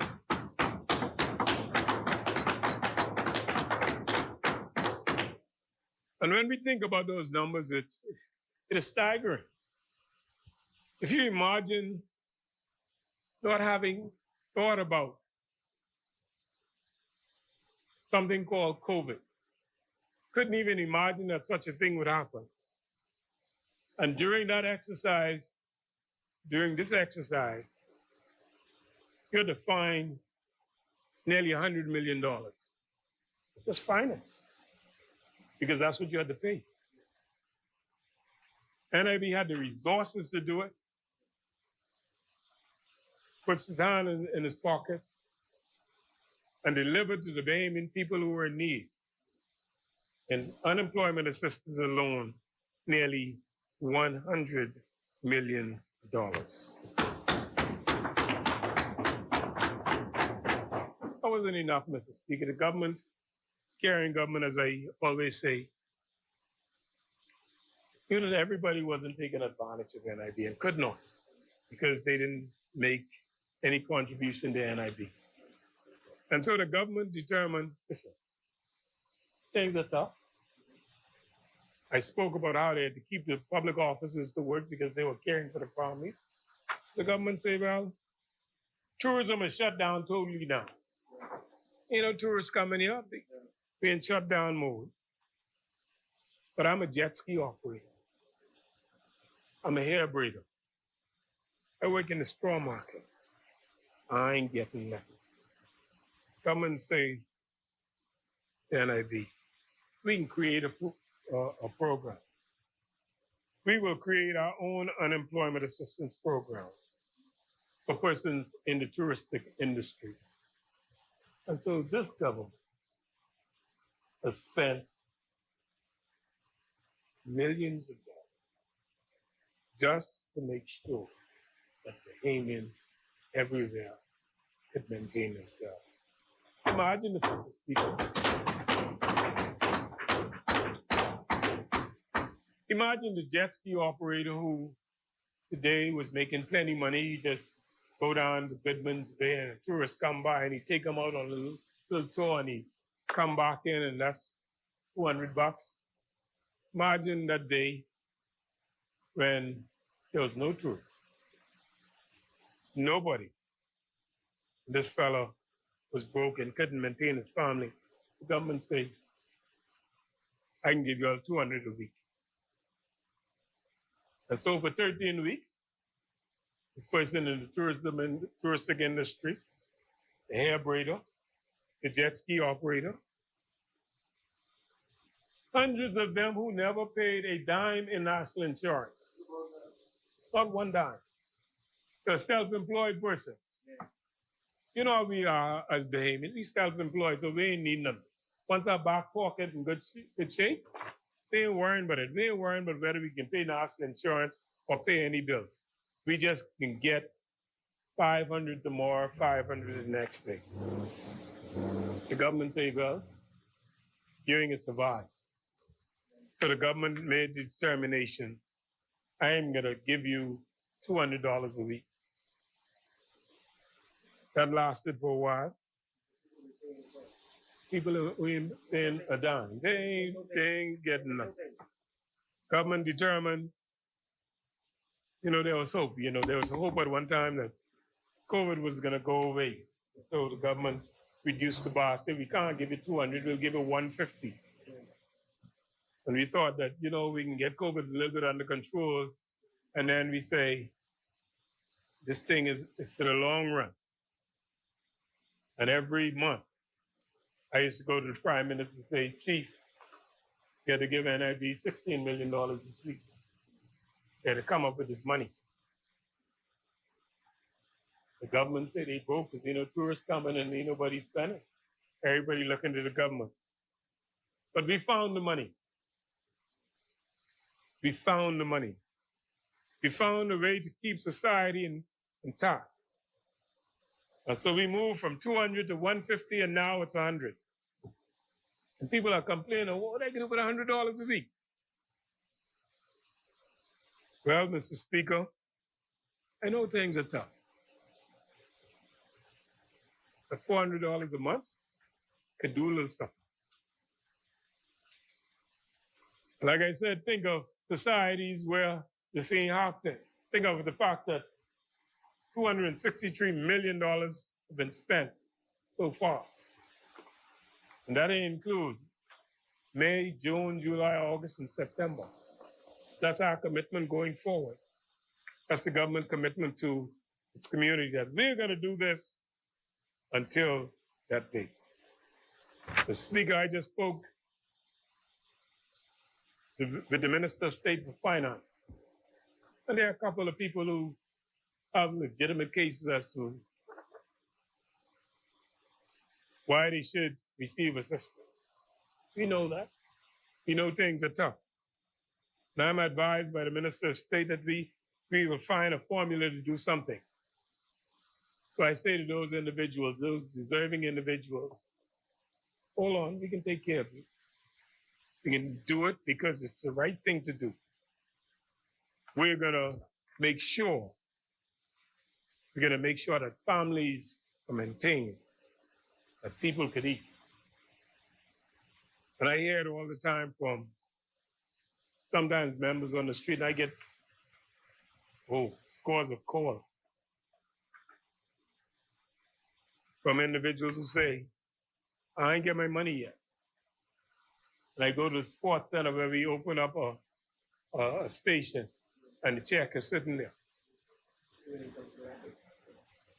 Or alternatively, people call me and say, well, I see my money. I see y'all say y'all pay me. I can't get it. And I understand the frustration at this time and how people during this time are finding it difficult. But I continue to say to these individuals, we're doing our best. Things are tough. No tourists coming in. No money coming in. But we can get you some money. We're going to make sure you keep bread on the table. And that's aside from what my colleague, the Minister of Social Services, can talk about. How much food and other things and rental support and how much light bill you got to pay. I'm sure when the Prime Minister wraps up, he can talk about all the government assistance, all the monies, and yes, that he got to pay. Sometimes the Prime Minister say that I'm a socialist because I like tell him he got to pay. And I always remind him that that's why I have national insurance. But in order to do this, Mr. Speaker, in order to maintain levels of payments that we're making and have made, I'm going to now speak to those individuals who are business owners. I spoke to persons who are self-employed first. You know, you now understand the need to make sure your contribution is paid to NIB. Let me talk to businessmen for a moment. Those individuals who collect people's national insurance, take it out of their salaries, deduct it out of their salaries, but don't immediately put it into national insurance. That's not right. That's illegal. That's criminal. For those of you who don't know, every single person in national insurance now, every single person who's working, have the ability to call national insurance and see whether a contribution was made on their behalf. They could check. And before now, many individuals did not check because they thought it was paid, they never been in the state, monies came out, and they only found out or only find out later on that the boss didn't put my money in. And they call NIB and NIB say, we don't have any contributions on your behalf.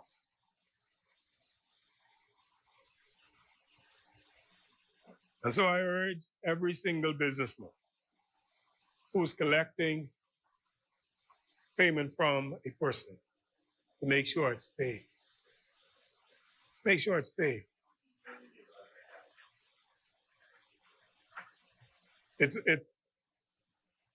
I don't know if one day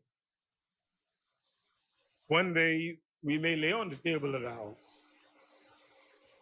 how much is owed to NIB by businesses. One day we may. But before we get to that point, Mr. Speaker, I'm going to urge businesses to make sure do the right thing. To pay for yourselves and pay for your staff, because one day they're going to call on NIB. And we want you to be in good stead. We want you to make sure that your payment is made. Because now you see the value of NIB. Nearly 50,000 individuals received the benefits from NIB during this exercise. Could you imagine, Mr. Speaker? Could you imagine 40,000 persons being unemployed? Could you imagine what will happen to an organization if you're accustomed to 10,000 persons being unemployed for a year and processing those forms and getting those out, and suddenly, one day, without notice, the number's gone to 40,000. I know it gets frustrating sometimes. I remember I saw an article in the papers where individuals were saying how there was a line at the sports center, and there's rowing and carrying on about the line at the sports center. But I went to the sports center, saw the line, and met all the social media pundits out there, and spoke to them and said to them, you know, it's difficult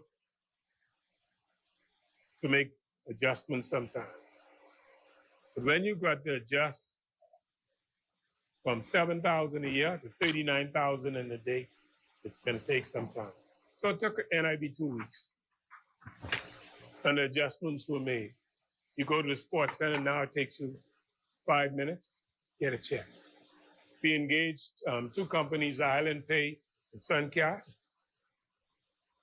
and individuals get their funds as quickly as possible. Early this year, we determined, and it's always been a practice, that you had to verify.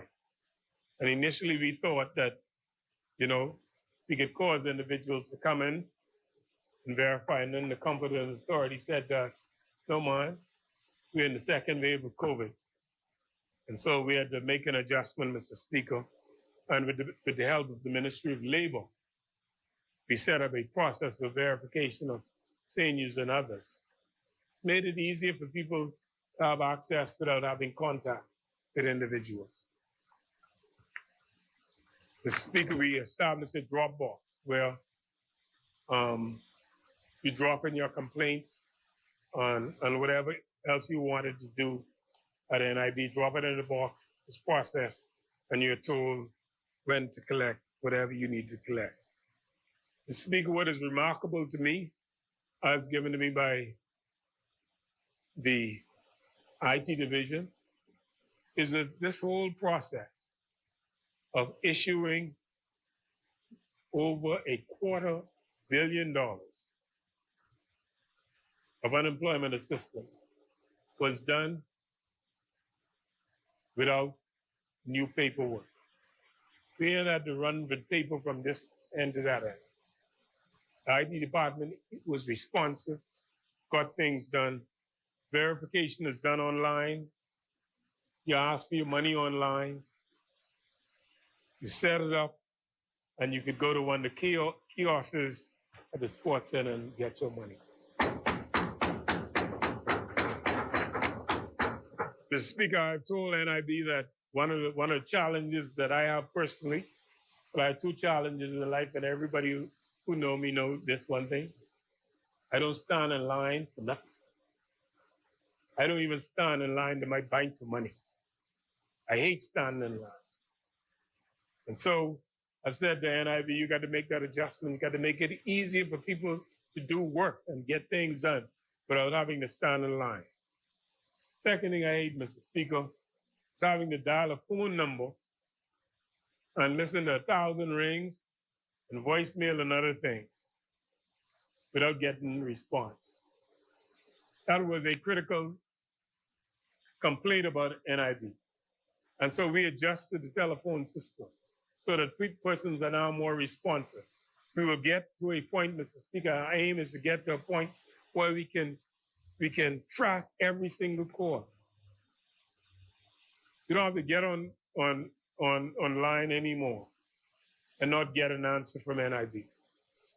Good thing during this COVID season, I'm told individuals were answering the phones from home because they are making those advancements. So our call center, Mr. Speaker, will be adjusted and have been adjusted so that we could get responses in a quick fashion from the board. Mr. Speaker, the next step at NIB is critical. Cabinet is approved and we're taking this critical step. Every single person that's born in the Bahamas will get an NIB card. You'll get an NIB card if you're born in the Bahamas. You'll get an NIB card with an NIB number so that we can identify every single person who's born in this country. We're going to take another step, Mr. Speaker. And my colleagues have challenged me to make sure that's going to take place. You know, during the hurricane, one of the challenges we had was getting funds to family islands and the Keys. Well, it is our desire, and we have started the process of upgrading the NIB card so that we could send monies directly to your card.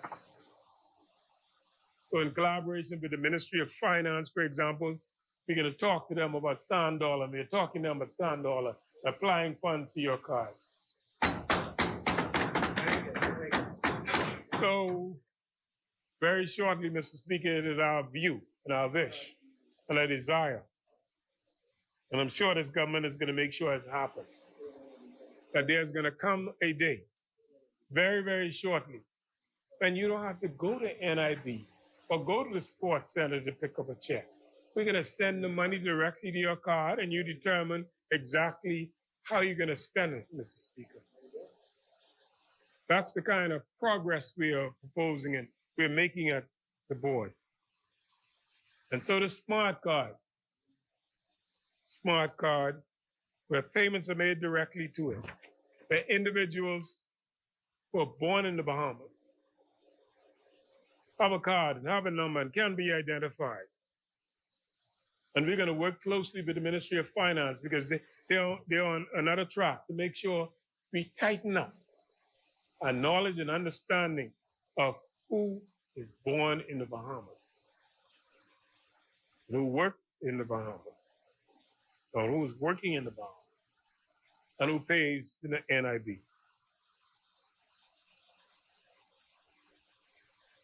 Imagine, Mr. Speaker, how when we complete this card, how that's going to impact the lives of ordinary Bahamians who need funds and are not within reach of an NIB office, or they're in crisis, or in a family islands. This concept is revolutionary, but I've been assured that the leadership of NIB has the ability to do it, they're working on it, and they will deliver for the government of the Bahamas. Mr. Speaker, it's been a wonderful, wonderful ride for me, I'd say, as a member of Parliament for Garden Hills. It's been a long time, Mr. Speaker. I've been in politics for a very long time. But like the member for St. Anne's, I took the personal decision, to retire from politics when the Prime Minister calls the next general election. Let me say categorically, I was not pushed out. Nobody asked me to leave. Just said my work was done. Need a new soldier. Need a new soldier to do the work.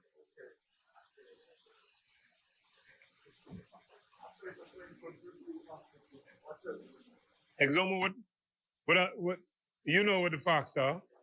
You don't have to worry about Mark. I told you.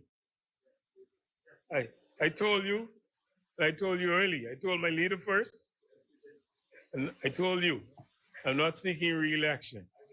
I gave you the assurance that I was not going to run in Exuma against you. That gave you much relief.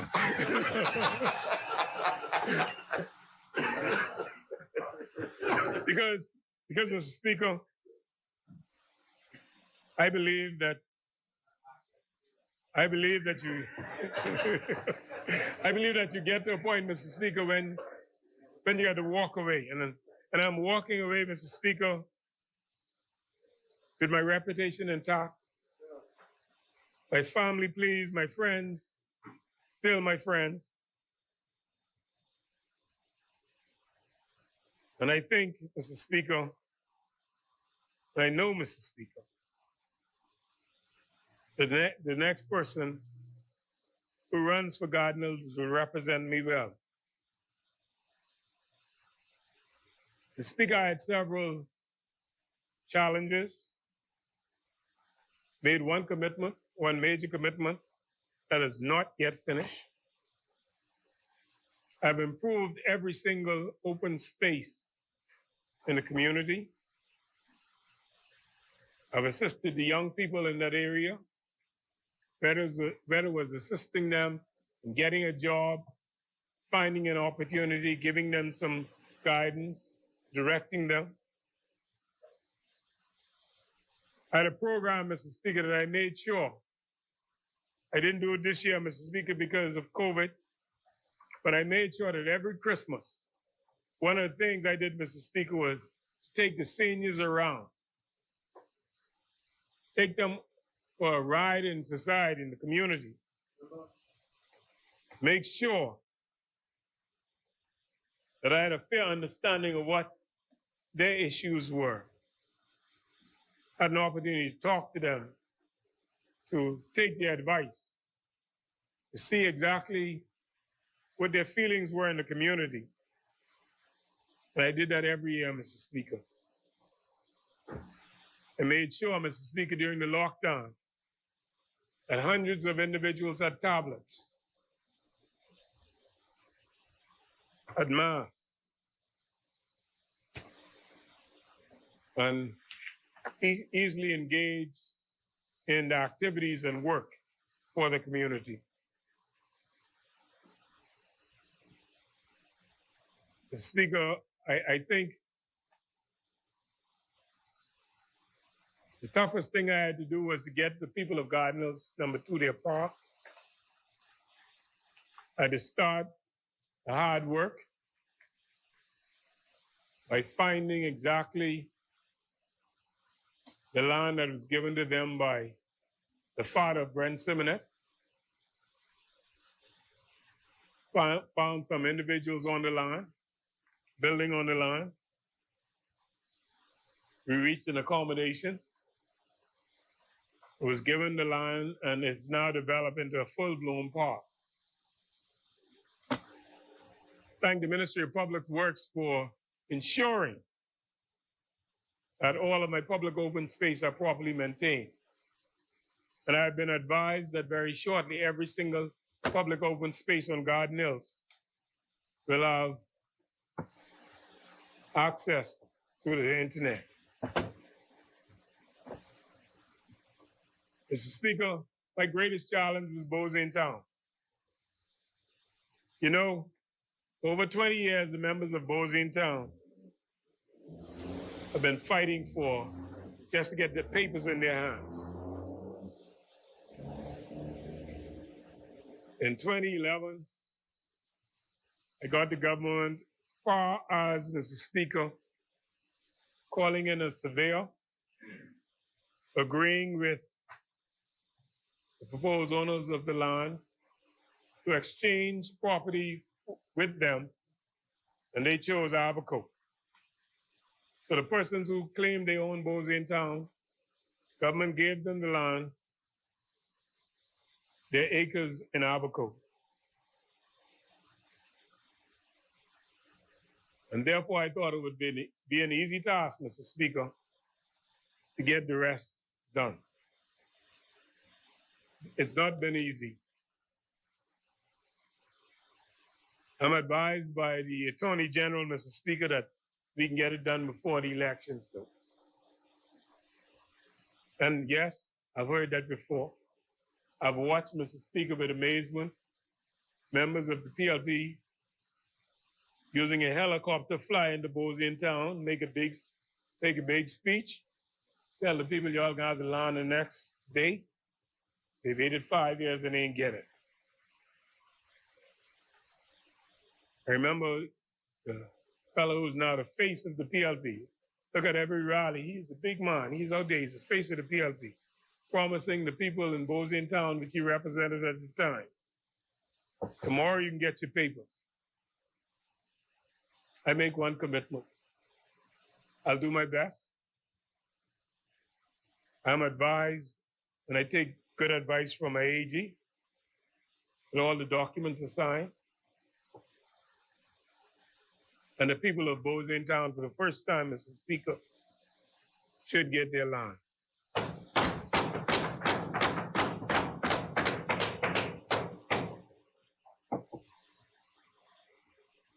Mr. Speaker, I could not do this without the fervent assistance of my family.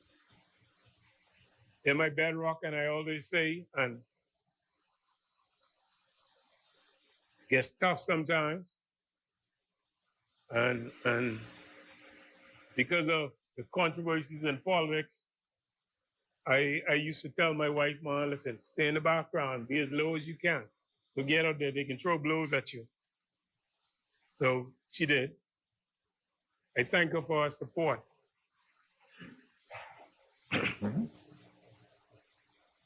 My daughter, who's my North Star, I always say,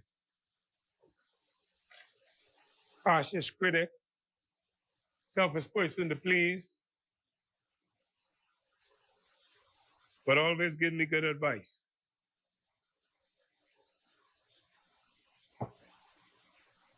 She told me the other day, she said, Daddy, now, you say you retire and you can't campaign, you know. And I say, you know, when it in your bones, sometimes you gotta do some things. But Mr. Speaker, I've been blessed and honored to have good family members who supported me. I have a brother who told me that, you know, just told me that last week. Said, boy, you know, I spend all my money on getting you elected. And you ain't do nothing for me. And my response to him was very, very clear. I use my brother.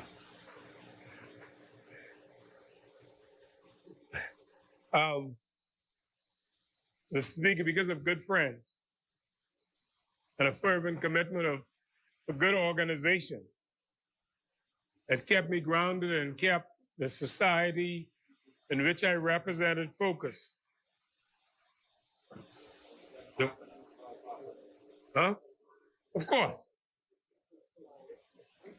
The fact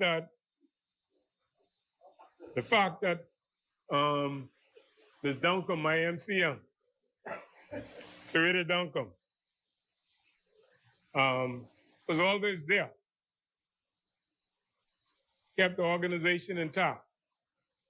Came in and you said, I ain't talking much. Things got to happen. Association headed by Ursula Dean, who was what I call my data manager, who made sure we knew where every person lived, whatever party they were supporting, whatever complaints they had. She had the database to make sure that we firmly understood what was going on. All my executives, and I say to them, thank you, because you made made it easier for me. And yes, we didn't always see eye to eye. And yes, sometimes they used to say, one was a dictator. And then they used to tell me, let us do this. You stay in the background. Good advice that they gave me all the time. fact that I came into politics, Exomo, came into politics after leaving the Ministry of Public Works, was invited to come to the front line after working in the backyard. And I'll tell you a story I told at Donald Simnett's funeral this week. I was vice president of the Farmers Union of Teachers. This was in the 1980s. We were in crisis. The Pilling administration was in power. They were not friendly towards unions. They were not friendly towards unions. We were on a strike. We were on a strike, a union strike, and Pilling had shut the door. And Mr. Simnett said, I can make one maneuver. He was the president of the union. He said, I can make one maneuver, I can do something. So you all just follow me. And like Nicodemus late at night, this fella came in,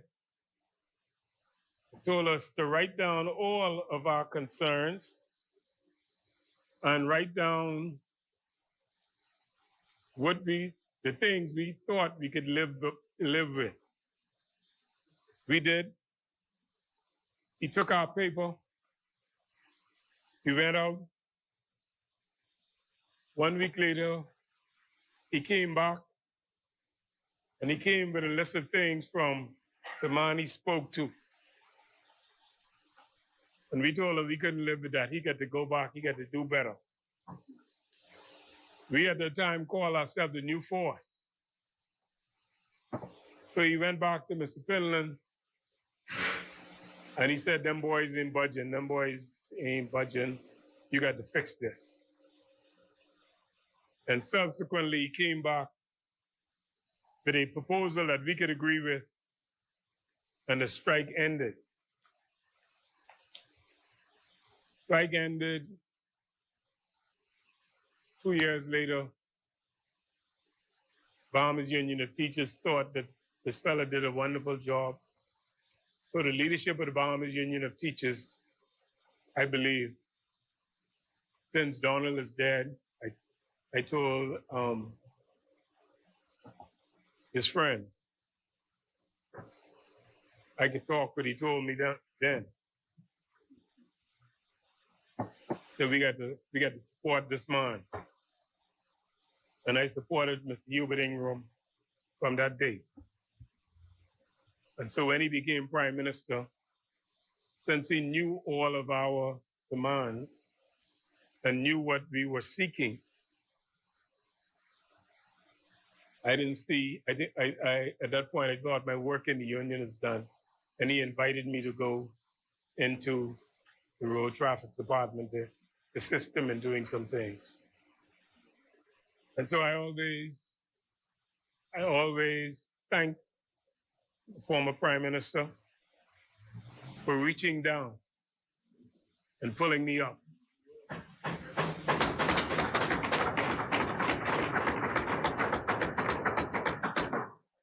And so I challenge all of my colleagues. That's the one thing you got to do. You got to reach down and pull some people up. Because if you don't do that, you would have failed. And so I challenge each of you to identify some talent, some good people. Find them, pull them up.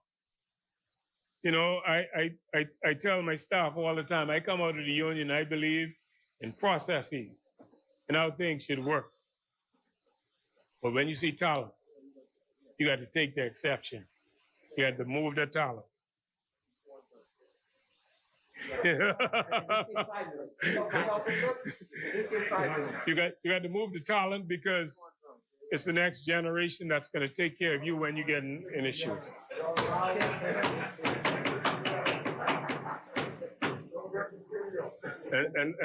And so, Mr. Speaker, thank the Prime Minister for pulling me up,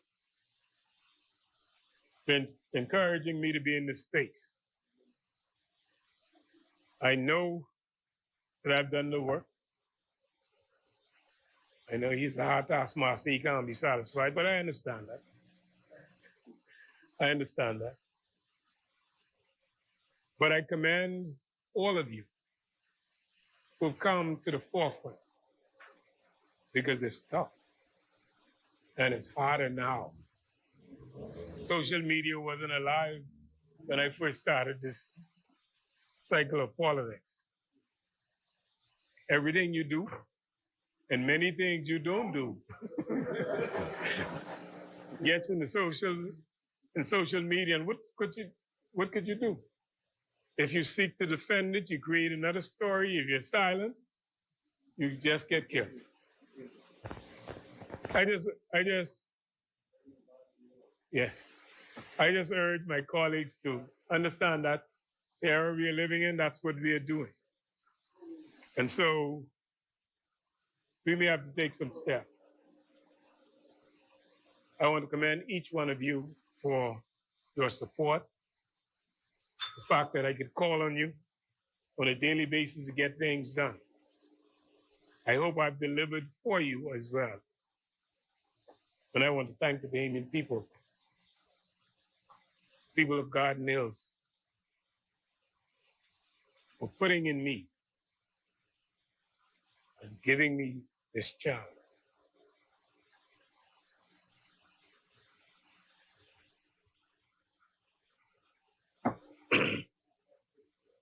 Thank you, Mr. Speaker.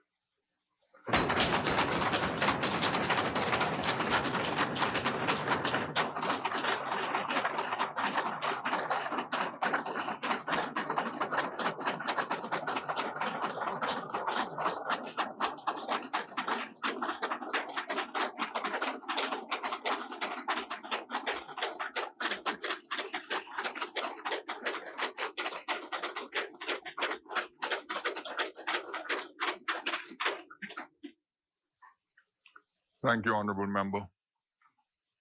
Honorable Member, the last time I said these words in this Parliament, I got chastised for it, but I want to thank you for throwing a blow for democracy. In your time in this chamber, you've represented yourself well, and you've maintained the high standards in this institution. And you will leave this place with your integrity intact. And that is like the way I would like for all of us to leave this place.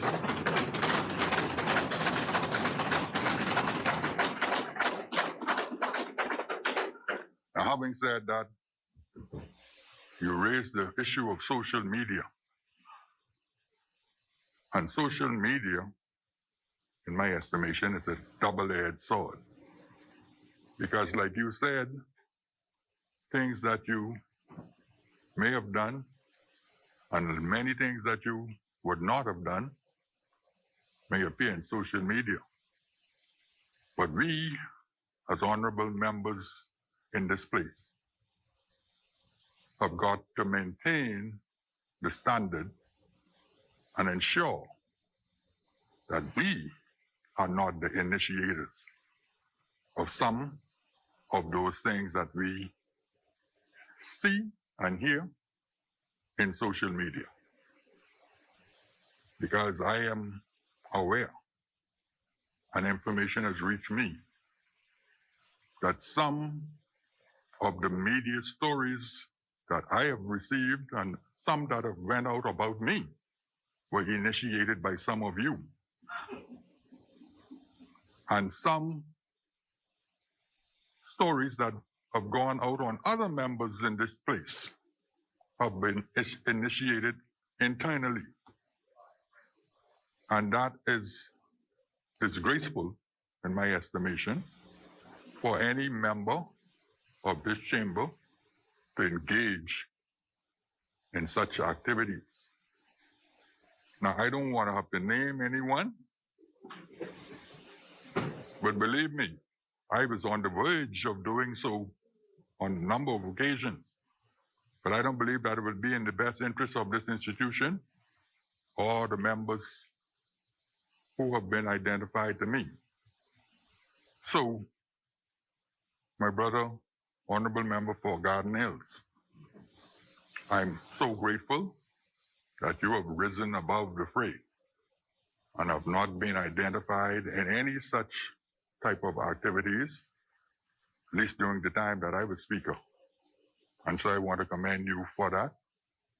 And I, with all of our junior members, and I happen to be one of them, would take your example and act accordingly.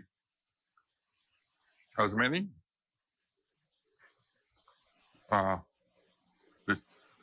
The chair recognizes the honorable member for East Grand Bahama. I will come. Mr. Speaker, during the member's presentation, a point of order was raised with respect to persons at Inland Revenue being terminated for political reasons. As the minister responsible for Inland Revenue for 3.5 years or thereabouts, I am unaware of any persons that were terminated for purely political reasons. That is not to say that persons were not terminated, but they were terminated for cause. And there was also a period where we discontinued a program that would have seen people separated. But nobody, as far as I am aware, was terminated for political reasons. And I would invite the member to, not publicly, because we don't want to embarrass anybody, but to have that conversation with me on the break, to let me know what he knows. And in the event that he cannot provide such a name, that he respectfully withdraw that, because I think that is an unfair characterization of the hard people who manage and work at the Department of Inland Revenue. Thank you, honorable member. The chair recognizes the honorable member for Pine Ridge. Yes. Speaker, I'd like to lay on the table this article, which I've got just now, and also to state for the record that I have not indicated personally that anybody was terminated for political reasons. I'm just saying that there was termination. Thank you. Honorable member, just for the record, at this time while you're tabling, state the source, the date, Yes. and that you are adopting. Yes. This was the Tribune, dated Tuesday, January the 30th, 2018, written by Morgan Adley. And it said termination of 2,500 civil servants in breach of union agreement. And you are adopting the content. And I am. Yes. Yes. Thank you. Order that the document be brought up. Order that the document do lie on the table. There was another member who had risen. As many. The chair recognizes the honorable member for North Andros and the Berry Islands. The chair recognizes the honorable member for Southern Shores. Mr. Speaker, as we go into the luncheon, I rise to move for a suspension, but I just want to say on the heels of the presentation for the good member for Garden Hills, if I were in another place where this number has great significance, I would seek a general salute for the good member. I would take the attention.